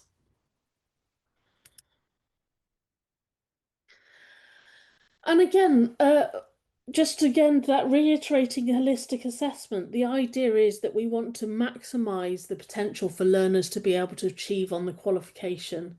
And one of the best ways to do that is to help learners take ownership of that assessment process. So that by ensuring learners, we have we need to, by ensuring learners have that good understanding of the command verbs and the requirements of the criteria, that they understand the evidence they must provide, and they have the opportunity to meet all the grading criteria within each assessment objective, is going to maximise the potential for learners to be able to achieve the qualification. So holistic assessment kind of is at the cornerstone of being able to look at everything learners do and actually make those assessment decisions based on a holistic review of the evidence. Mercy, I've just noticed there, it says for A2 and B2, we normally have two options. Yes, as a centre, you will have two options. However, you must choose which option you're doing for the whole cohort, and all learners within a cohort should be doing the same option for those PSA units. So although there are two options available for those, centres should make a decision and use one option consistently for everyone. Okay, we're going to just skip past this activity just for a minute, just because I'm aware, obviously, at time we've got about an hour left, and I'll kind of want to go through some of this assessment stuff. I think so far it's been quite good session so far. We've got lots of engagement and lots of questions, and I just want to kind of keep up this momentum, really. But if you do have anything else you'd like to add or any questions, then do drop them into the chat box. So as I said right at the beginning, there are two different approaches to assessment. We've got the example assignment briefs, and we've got the Pearson set assignments, and we're going to talk about the differences there. Now, if you're in the first year of delivering a BTEC, for centres in their first year, all centres must use the example assignment briefs for internal assessments, and that's for units A1, A3, B1 and B4. Let's say if you're doing the extended diploma. So anything that's not a PSA unit, centres in their first year are expected to use the example assignment briefs. And they have been prepared by subject experts, and they have been used and they are designed to be used to assess the international level 3 units.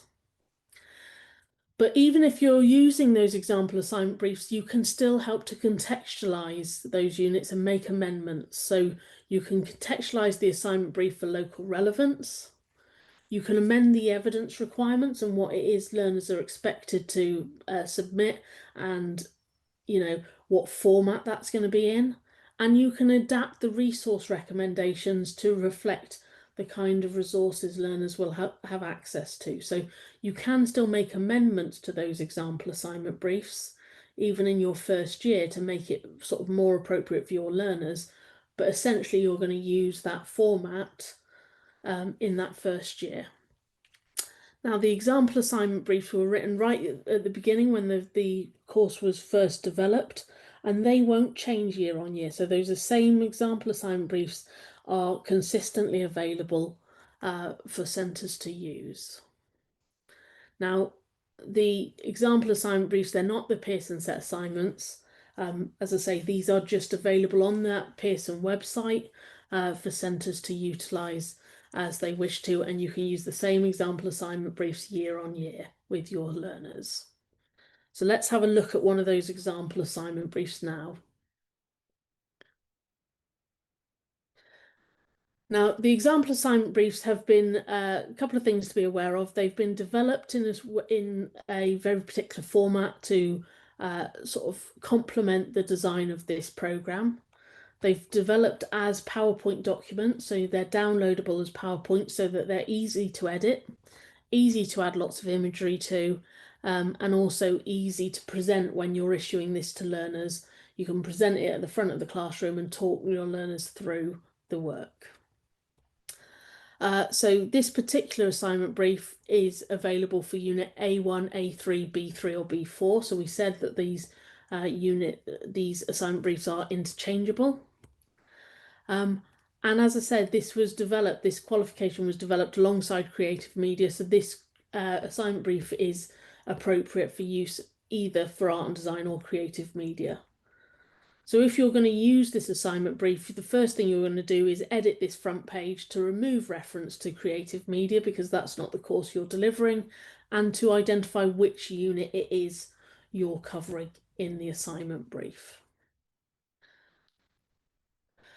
The next slide is just guidance slide. So it talks about how you could contextualize this, how you might use it for the different units that's available for, and just gives that kind of overview. And the idea is that that slide should be deleted before you issue the assignment brief to learners. So this is then starts to sort of really give some details about the assignment brief. So we've got a client, Happy Foundations. We've got context. So Happy Foundations is a movement of people trying to build a happier society by encouraging positive changes in people's personal lives, homes, workplace, and communities. And the requirement is for learners to produce a creative outcome that will make people smile. And we also have an audience set there. So the primary target audience is your own community, and the aim is to motivate members of the community to smile, to reduce stress, and to help improve mental health. And then we have the sort of admin details that you're going to add in if you're using this. So you add in the deadline, you're adding a resubmission deadline, and the details of the assessor. The one bit of information that you also need to add in that's not made clear is you should also add an issue date, so what date you're issuing this assignment brief to learners.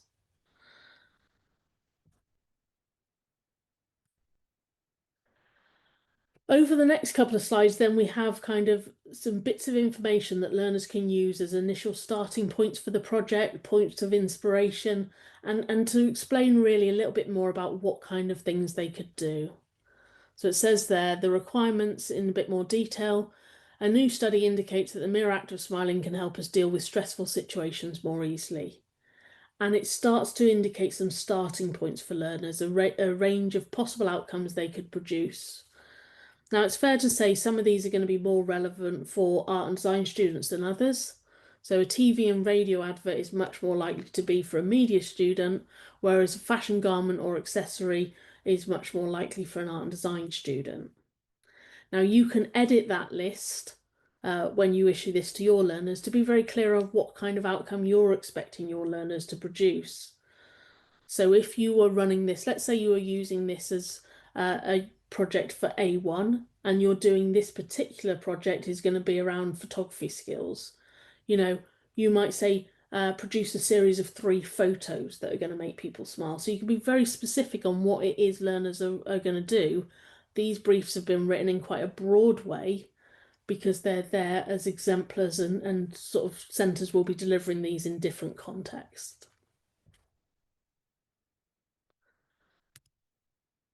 We then go into a bit of client background, and again, those are little bits of information that learners can use to help as inspiration for the project and to help sort of guide how they respond to it. So we talk a little bit about the client background, and we offer some inspiration, so a little kind of mood board of kind of photographs and little facts there that again might help learners to engage with the project.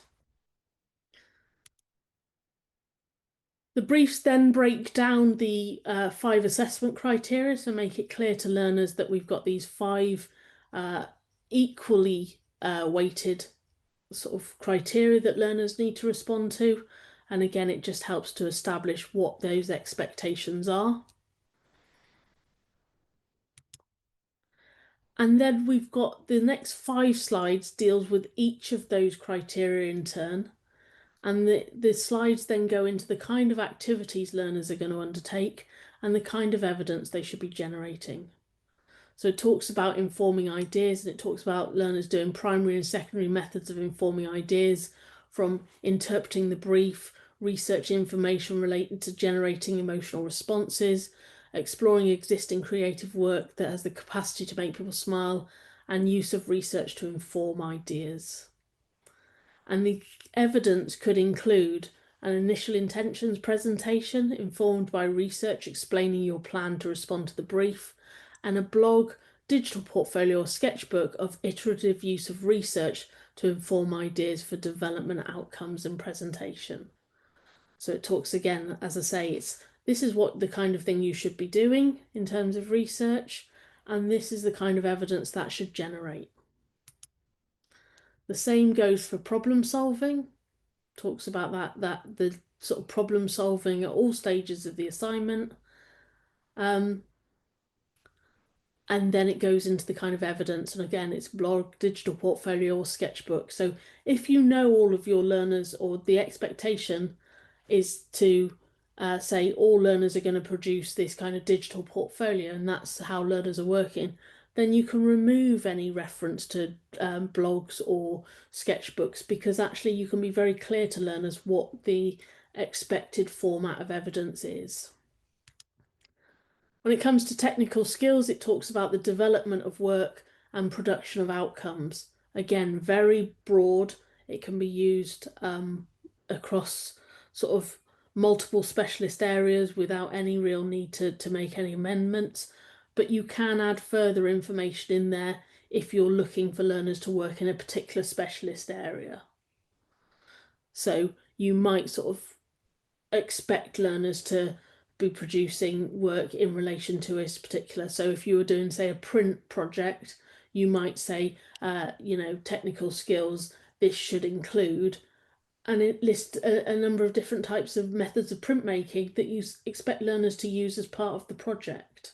So you can give that further information that relates to your delivery approach. Professional practice talks about how they're going to demonstrate their professional practice skills throughout. So that evidence will include an ongoing record of all stages of the creative process, submitting work on time in an organised portfolio, and the outcomes that show an understanding of related professional practices. And then again, communication, again, it provides those opportunities for communication throughout the project and identifies the kind of evidence that that's going to generate. And then the final page of any assignment brief, as we would expect, is the actual assessment matrix. So learners should be referring back to that as they're going through, especially if you're doing things like peer assessments or crits. Throughout that, they can use that assessment criteria to make a judgment on their own progress. So that's what the the EABs, the example assignment briefs, look like.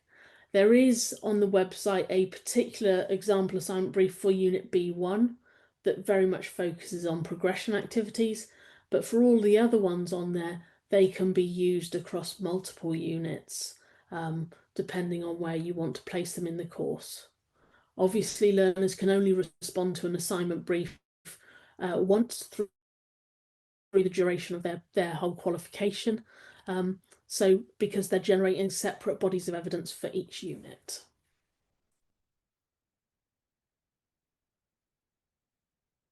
Okay, let's now look at how they differ from the Pearson set assignments. Now, for the Pearson set assignments, we know that's units A2 responding to a brief and unit B2 personal investigation. Now, they have been specifically designed, those PSA units, is so that there is that kind of standardization across the world. So although centres may use different EABs for the other units, and in fact, after that first year, centres are free to design their own assignment briefs. They don't have to stick with those example assignment briefs for all of those other units.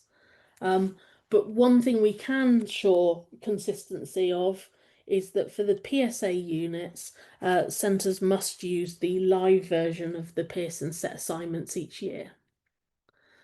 So unlike the example assignment briefs, which, like I say, have existed since the qualification was first developed and they haven't been added to, so those same EABs can be used year after year.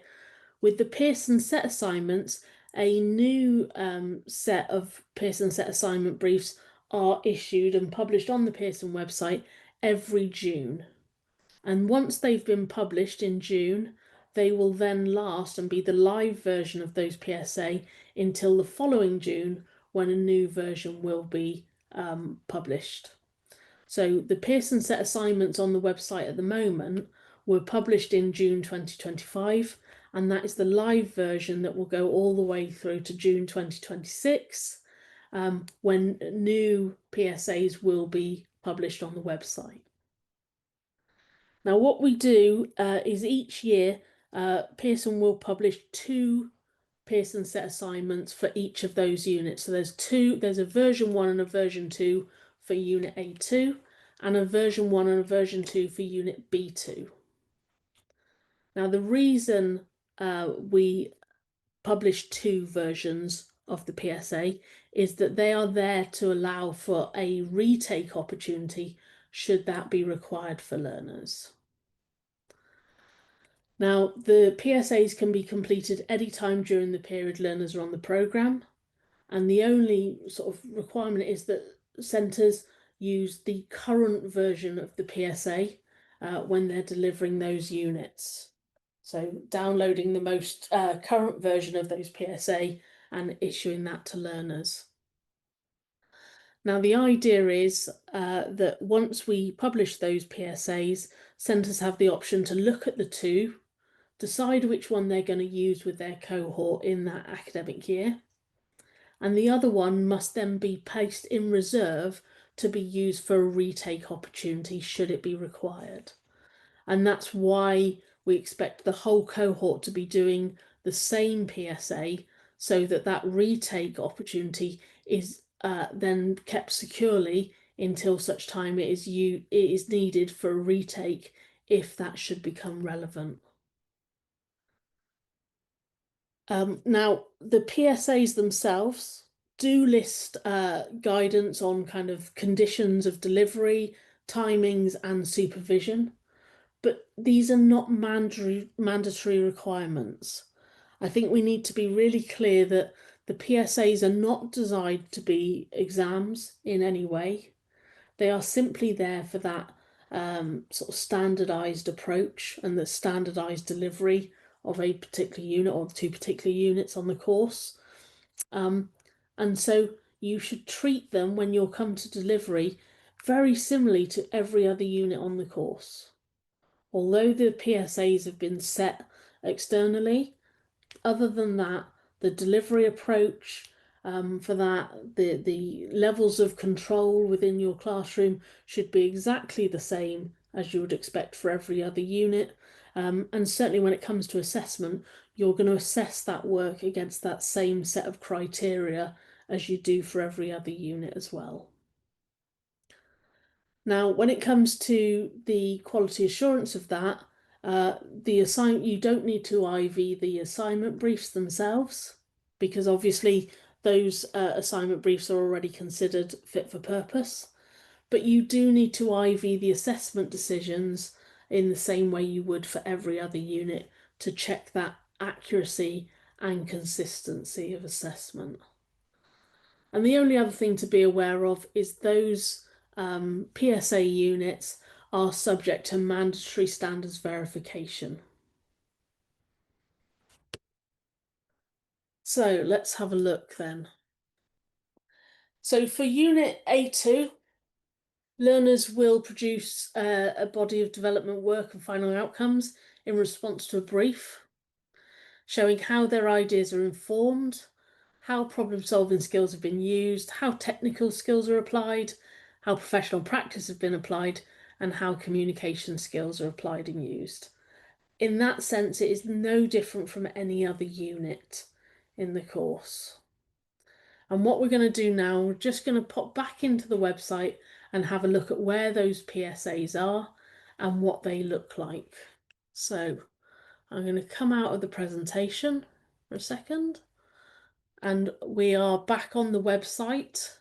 You'll see there. Let me just get that page nice and big. And what we're going to look at is if we go on the right here, you can see course materials is listed on the right hand side there. We've got the specification we can download, but over this side we've got internal assessment PSAs. And if I click on that link, what you'll see is I have then the Pearson set assignments available, and I've got all the previous Pearson set assignments that have been issued. But what we have is the June 2025, the current version. And if I click on that, you can see, as I mentioned, we've got version 1 and version 2 of Unit A2 and version 1 and version 2 of Unit B2. Now, the one thing you'll notice on the right hand side there on that website, you've got a little lock sort of icon, and that simply means that in order to download these materials, you need to have an Edexcel Online account. And if you don't already have an Edexcel Online account, you can talk to your exams officer or quality nominee at your centre, and they'll be able to set up an account which will allow you to download these materials. So let's have a look now at downloading that Unit A2. There we go. And it's going to ask me to log in, which I can do. And it's going to ask for my passcode, so let me just get that one.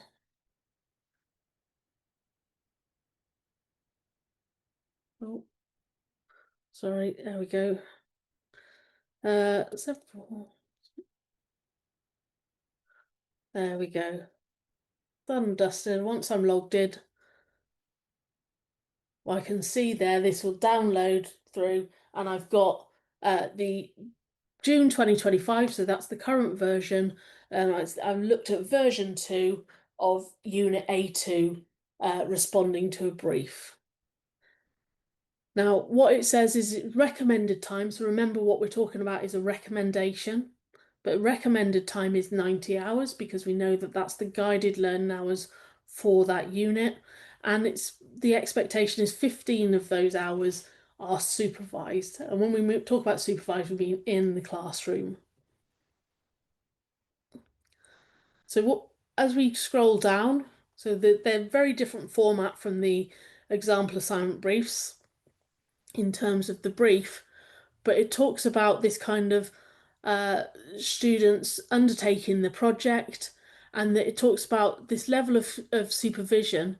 The only thing that we request is that learners must produce their final outcome in lesson time, and that should be approximately 15 hours should be allowed for that. But again, these are all approximate timings. It is not exam conditions. We're not looking to make this that sort of project. It's just about, again, that standardized approach.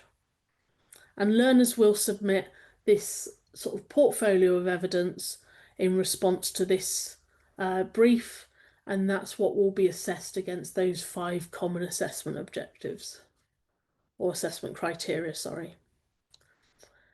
Again, similar instructions to learners, and these instructions won't change year on year.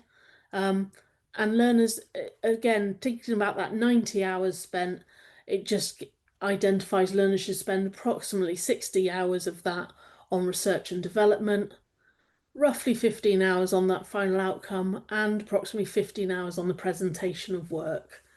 And remember, that doesn't have to happen in that order. Learners can be presenting work as they go through that process. You know, we're not looking at this kind of as a sort of consecutive task. It's just about how they're going to develop their work overall. And then what we have as we go through is this is the bit that then changes year on year. So in this particular set assignment, it says, we're never more fully alive, more completely ourselves, or more deeply engrossed in anything than when we are playing. So this whole assignment brief is based around this International Day of Play, and it's asking learners to explore that as a concept through their own work. So lots of information about that. And then at the bottom, it says, creative practitioners from around the world have been asked to help by creating art, design, or media work that could be used, sold, or distributed as part of International Day of Play. So that becomes the theme for learners to do if you choose this one. And there are some possible ideas of sort of things learners could produce in response to that. So logos and visual merchandising, promotional materials, clothing, fashion accessories, games, apps, films, audio. It's really open-ended. And again, then that's not an exhaustive list, and learners could produce other things depending on the specialisms they're working within. So that's the sort of the bit that will change year on year in terms of the vocational scenario that learners are responding to. And then they have the 3 activities. Activity 1, research and development. Activity 2 is the production of a final outcome. And activity 3 is presentation of work. And don't forget, this A2 unit will come on the back of them having spent all of that time producing projects or portfolios of work in response to different assignment briefs for Unit A1. So it's a continuation of that in terms of it's the same skills being utilised and sort of used as they go through that project. Any questions around those PSA units at all? And how that PSA will work.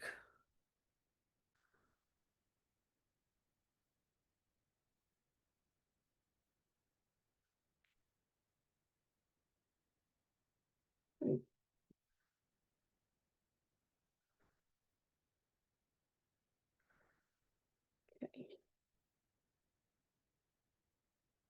Now, when we talk about the unit B2, again, it's very similar in the sense that the brief will provide a thematic starting point. But the work learners produce will consist of a body of development work and personal responses based on a personal investigation of the topic. So learners will be given a specific topic and they should investigate that topic themselves. And that body of work will likely combine practical work and written materials to communicate the investigation. It should clearly show how their ideas are formed, how they've used problem solving, technical skills, professional practice, and communication skills. So, exactly the same in that sense. So, that's those two PSAs. So, lots of similarities between all of those practical units, really. As I say, the only real difference is that for A2 and B2, a new brief will be issued each year from Pearson. Okay, anybody have any questions with anything we've covered so far before we start to talk about those internal assessment rules and how they apply to our own practice?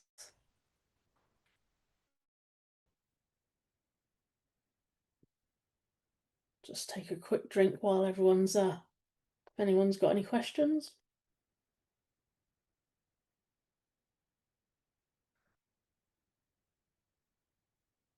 Okay, not seeing any questions coming through at the moment, so let's move on and we'll talk about those BTEC assessment rules. We've got about half an hour left. And yeah, we should be fine. Got quite a bit to get through, but I'm sure we'll get there. Okay. So when it comes to assessment rules for BTEC programs, the same rules exist whether it's a EAB unit or a PSA unit. So regardless of what kind of assignment, the same internal assessment rules are applied. So once the work has been submitted and assessed, and learners have received feedback on a project, then learners may be permitted a resubmission opportunity.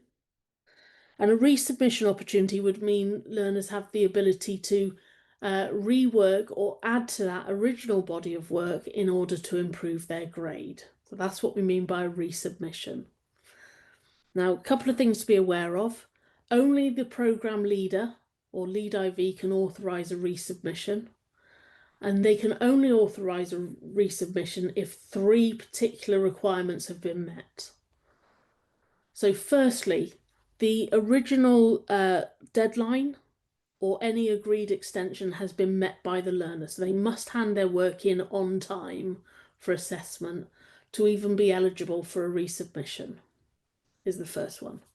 The second one, both the assessor and the learner have provided signed and dated authenticity declarations identifying that the work is their own, that it's valid work, there's no evidence of plagiarism. So that's the second requirement.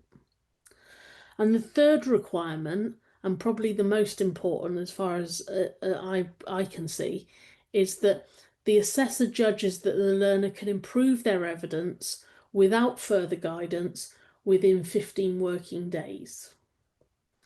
So we need to feel that confident, or the assessor must feel confident that that resubmission period will allow learners to actually make changes and that learner has the capacity to do that within that time period before a resubmission can be offered.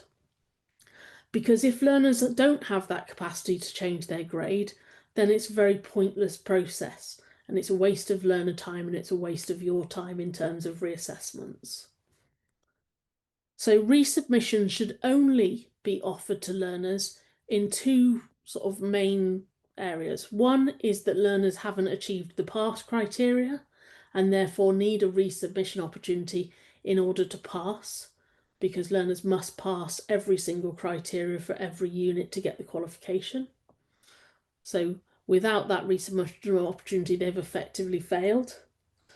And the second is if learners have just missed out on a higher grade, you can give a resubmission opportunity to allow them to add to that body of work in order to improve their grade on one or more criteria. So if they've, so yeah, effectively, Sarah, hold that thought for just a second. So that's the resubmission. And if you are granting learners a resubmission, as we say, it's a maximum of 15 working days to undertake that resubmission, and that should be learners working independently. So there's no other teaching and learning happening. They're not being supported in any way. And they are simply adding to that body of work, and that 15 working days has to happen during term time. It can't happen over holiday periods, and it must happen in the same academic year. So what we don't want to do is provide these learners that get a resubmission with any unfair advantage over those learners that don't get a resubmission. And remember, if a learner has handed in their work, let's say a learner's handed in their work, they've worked really hard and they've got a merit grade, and actually that they've done really well and to get that merit grade, the chances are the resubmission is not going to allow them to push that all the way up to distinction. So there is no point in giving learners that resubmission opportunity unless they are just missed out on that higher grade and they haven't met their full potential. So it's about acknowledging where those resubmissions actually are meaningful and are going to have a tangible change. Now, the other option, and this is going to answer your question there, Sarah, is around retakes. So retake opportunities are for students who have failed to achieve a pass in all 5 assessment criteria for a unit. Now that might be after they've had a resubmission, if they still haven't achieved those pass criteria, or if they handed their work in late and therefore weren't eligible for a resubmission, then obviously we have a retake option. Now, a retake is very different for a resubmission. So we've already said for a resubmission, they're taking their original body of work, they're adding to it, and then that can be reassessed. For a retake, learners must produce a new body of work in response to a new assignment brief. So it's almost a start again process. So it's a new body of work, which is why, as I say, those 2 PSAs are published each year. So it allows this retake opportunity should it be necessary for those PSA units. And the grade for a retake is capped at a pass for any criteria not previously achieved for the unit. So if there are criteria they originally achieved, that's fine, they've been banked. But for anything not achieved prior in the sort of first submission or the resubmission is then capped at a pass for that unit.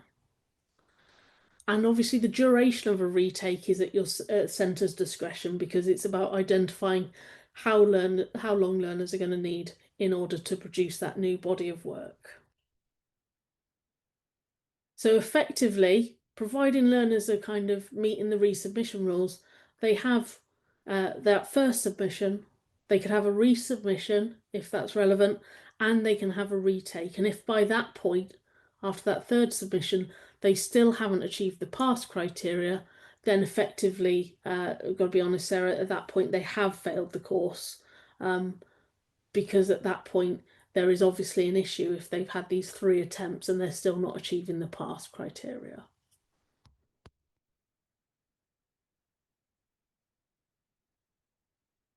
Okay, let's now have a look at how all of this assessment translates into the grading for the qualification.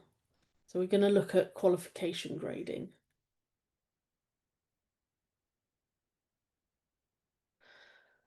So depending on what size qualification learners are on will depend on what that grade range is for the overall qualification grade. So the smaller size qualifications, the sub-dip or the foundation diploma, is a pass, a merit or distinction or a distinction star. And remember, distinction star is only available at qualification level. It's not available at individual unit or criteria level. The diploma size, because that's 2 A-level equivalent, is from PP or pass pass up to distinction star, distinction star. And the extended diploma size, then because of that triple A level equivalency, goes from PPP, pass pass pass at the bottom level, up to D star, D star, D star as the highest level of achievement.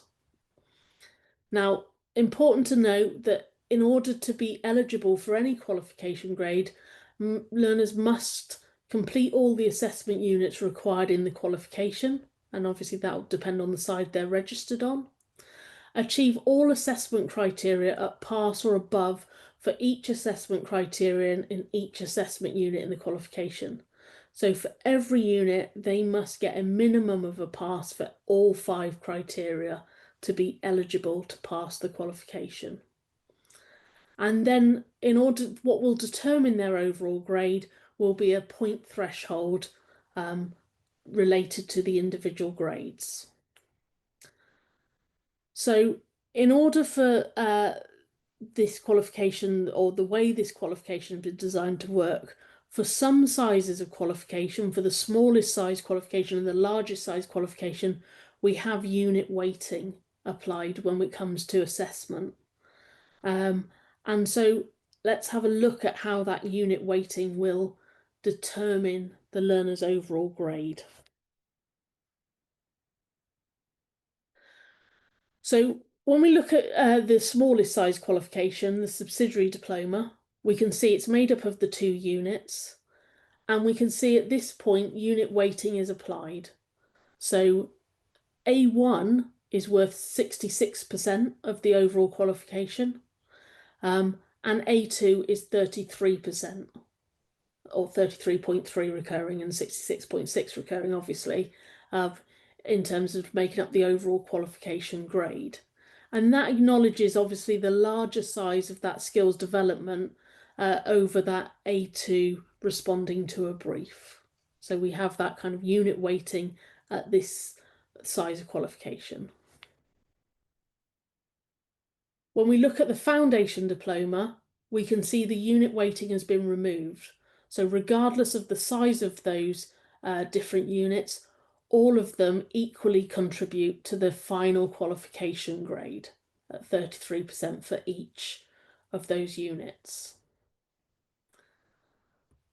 The same applies then when we look at that other side, the diploma size. At this point, we've got the 4 units, and they are each weighted at 25% of the overall qualification grade. So we don't have any unit weighting on that diploma size qualification. And then for the largest size, the extended diploma, we bring back in unit weighting so that that final unit, that B4, that's the biggest unit of overall, and certainly the last unit that learners do on the project, is worth 37.5% of the overall qualification weighting, with all other units dropping back to 12.5% of the qualification. Now, if you're anything like me and you're starting to see all of these numbers and percentages and starting to think, oh, how am I going to work all of that out? It's actually devised into quite a simple mechanism to do that. So what we do is we take the qualification or the grades that learners have achieved for each criterion for each unit, and we transfer each of those into a point score. And it's a really easy mechanism. So for all of the units from A1 up to B3, for every pass learners get, they get 1 point. For every merit, they get 2 points. And for every distinction, they get 3 points. Now, the only ones they differ on, the only way the points differ, is if you're doing the smallest size qualification, then obviously we apply that unit weighting, and at that point, A1 is worth double. So we make pass is 2 points, merit 4, and distinction is 6. And if we're doing the largest size qualification, that extended diploma, then we know that that final unit, B4, has that triple weighting. So at that point, a pass is worth 3 points, a merit is worth 6 points, and a distinction is worth 9 points. So once we've got a list of grades that have been achieved for each learner across, the 5 criteria for each unit that they've done, we're going to transpose those into a point score, add all of those points together, and we then get an overall point score for that qualification. And that will then relate to a final qualification grade. And in the back of your specification, you'll see this grade matrix, which identifies for each of the size qualification what that points will equate to. So if we look at that in terms of the subsidiary diploma, obviously learners will get a minimum of 15 points in order to achieve the pass. Anything between 15 and 23, they'll get a pass grade overall. Between 24 and 32, they'll get a merit. 33 and 41 a distinction, and 42 or above will give them a distinction star. Obviously, if we're looking at the other end of that, if we're looking at the extended diploma, there are a lot more points, or there's a lot more kind of grade boundaries available because of the nature of the kind of 3-letter qualification grade. So 40 points to get a PPP. If to move that up to an MPP, then it's obviously 48 points at a minimum, 56 points for an MMP, and so on and so forth. So we can see that how those simple point scores will translate directly into qualification grades. Any question around that qualification grading and how that works?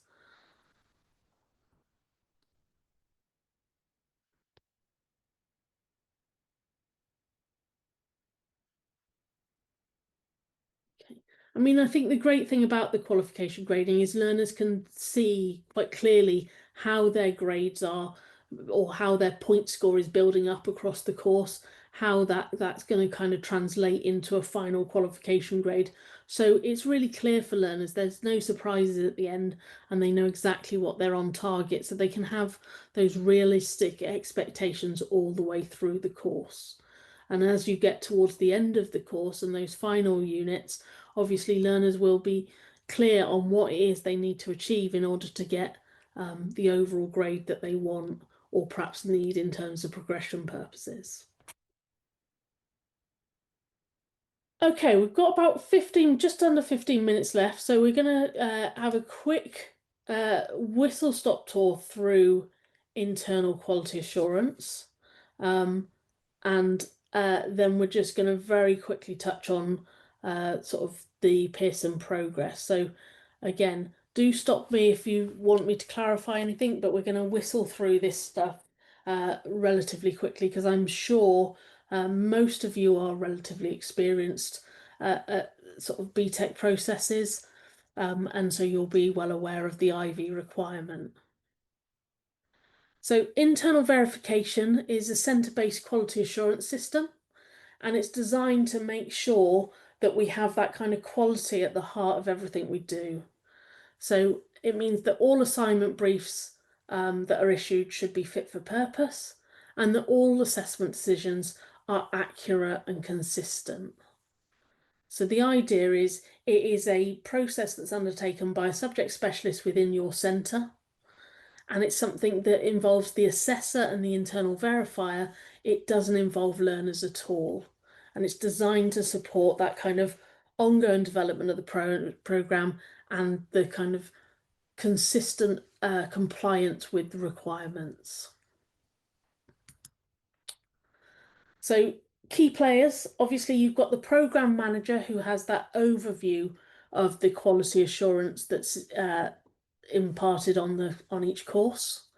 And they'll be responsible for standardization of assessors and internal verifiers, making sure that everybody knows what they need to do and how they do it, and will be instrumental in maintaining that kind of quality assurance. They're not necessarily doing all of the quality assurance activity, but they will have that overview and make sure everyone knows what their part in that role is. As an assessor or tutor or teacher, you're going to be responsible for teaching the programme. You'll probably be involved in generating the assignment briefs or adapting those example assignment briefs. And you'll be responsible at the other end of assessing that learner work and providing written feedback to learners. And the IV is that checking process that sits over the top of that.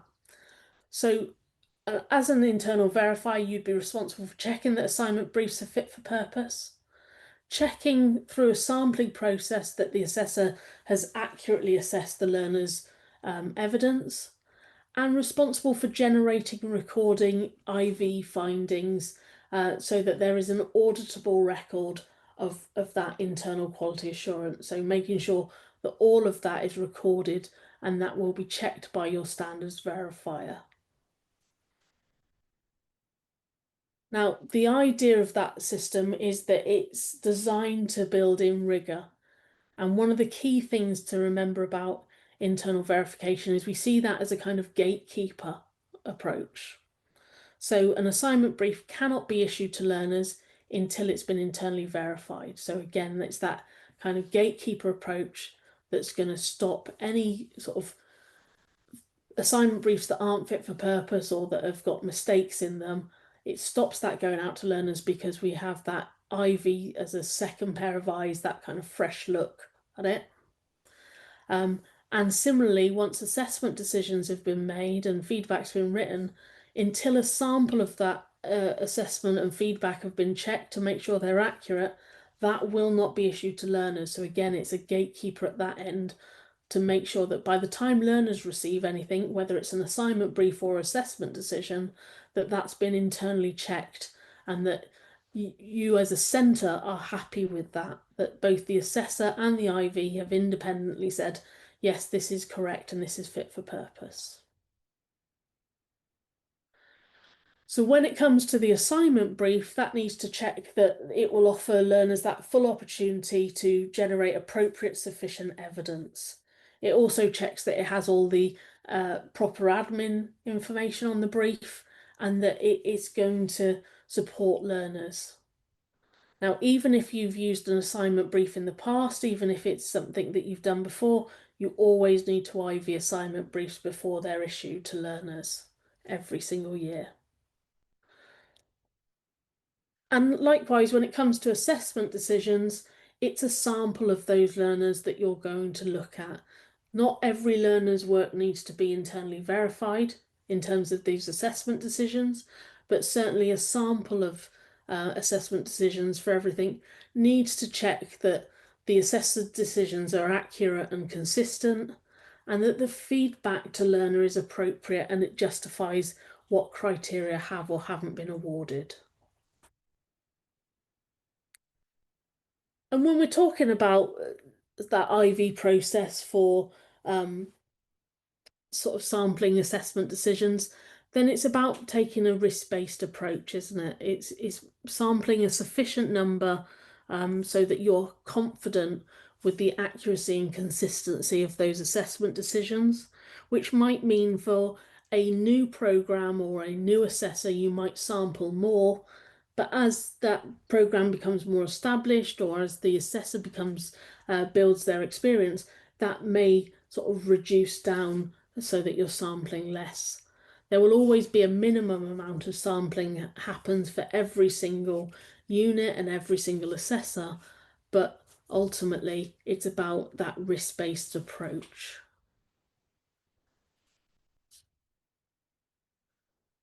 Okay, we are just moving to the end. So, Mercy, you said, can Pearson provide sample marked learner work according to performance levels and areas of specialisation like they do for A levels and GCSEs? Also allow easy access because at the moment they are locked.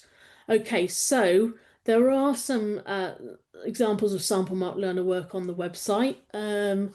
That is available. And like I say, the only reason they're locked at the moment is because you'll need an Edexcel Online account. And if you speak to your exams officer or quality nominee at your centre, they'll be able to set you up an account for you to be able to access that. And just, Mercy, let me just show you where that is. If we go back onto the Pearson website, if you go into teaching and learning materials, you can see there we've got some sample marked learner work from A2, A3, B1, B2, B3, B4, and A1. So every single unit there has an example of learner work, and they are at different levels of achievement. So have a look at those, that might help you in terms of that. And as I say, these locks just relate to being a registered centre with Pearson.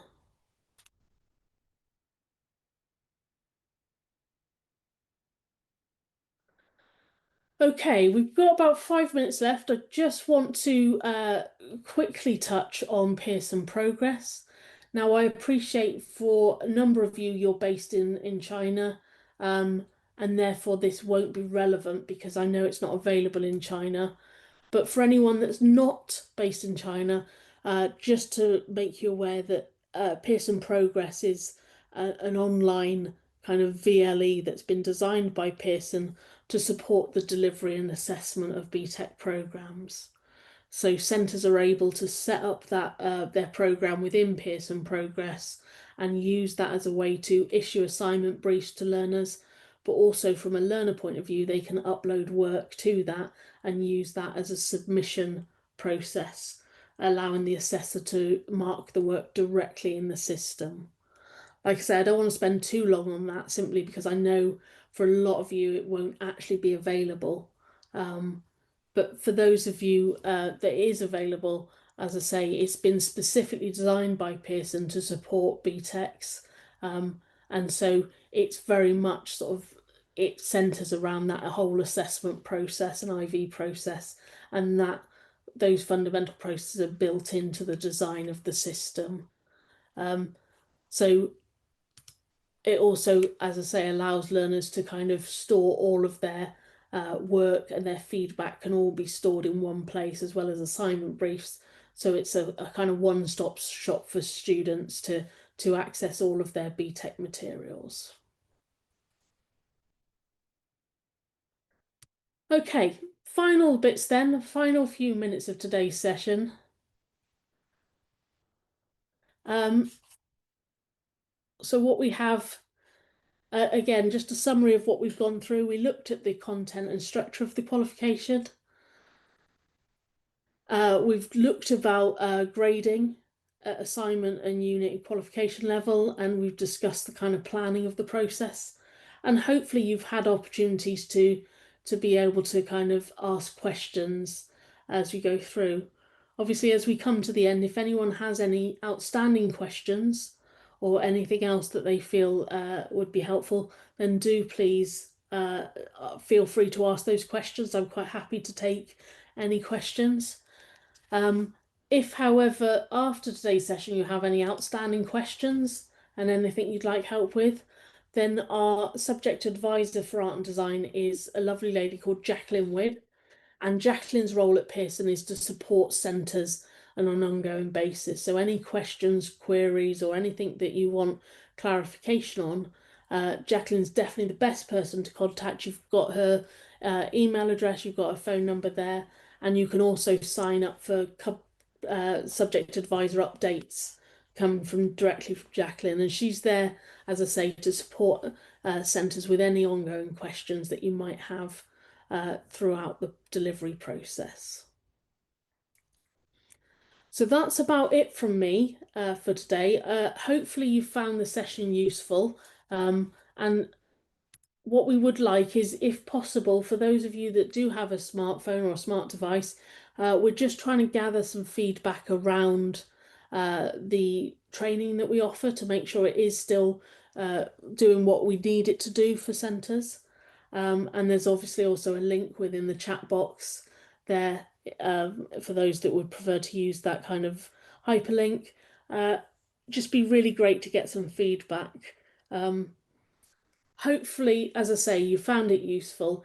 If you do have any additional questions, then do feel free to ask. I'm happy to sort of take any other questions and answer that. But if you don't, then I'd just like to say I wish you every success with the delivery of the programme, and I hope you enjoy it, because I think generally it can be a really enjoyable program to deliver lots of creative freedom and lots of an opportunity to work in a really fun and engaging way with students. So good luck and have a great time, and thank you so much for your input during today's session. So thank you very much. And for those that don't have any questions, then do feel free to log out. So thank you.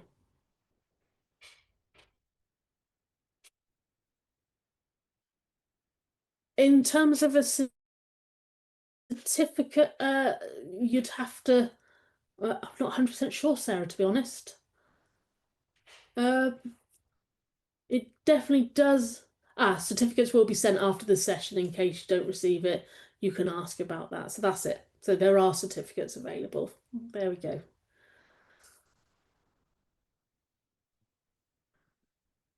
Thank you, Jill, for today's session, and thank you everyone for attending. We hope you found it very useful. I'll end the meeting link now for everyone. Is that okay? Yeah, that's fine. Don't see any questions coming through. So thank you, Ariel. All right. Thank you, Jill. Thank you, everyone. Have a great day. Thank you. Bye. Bye.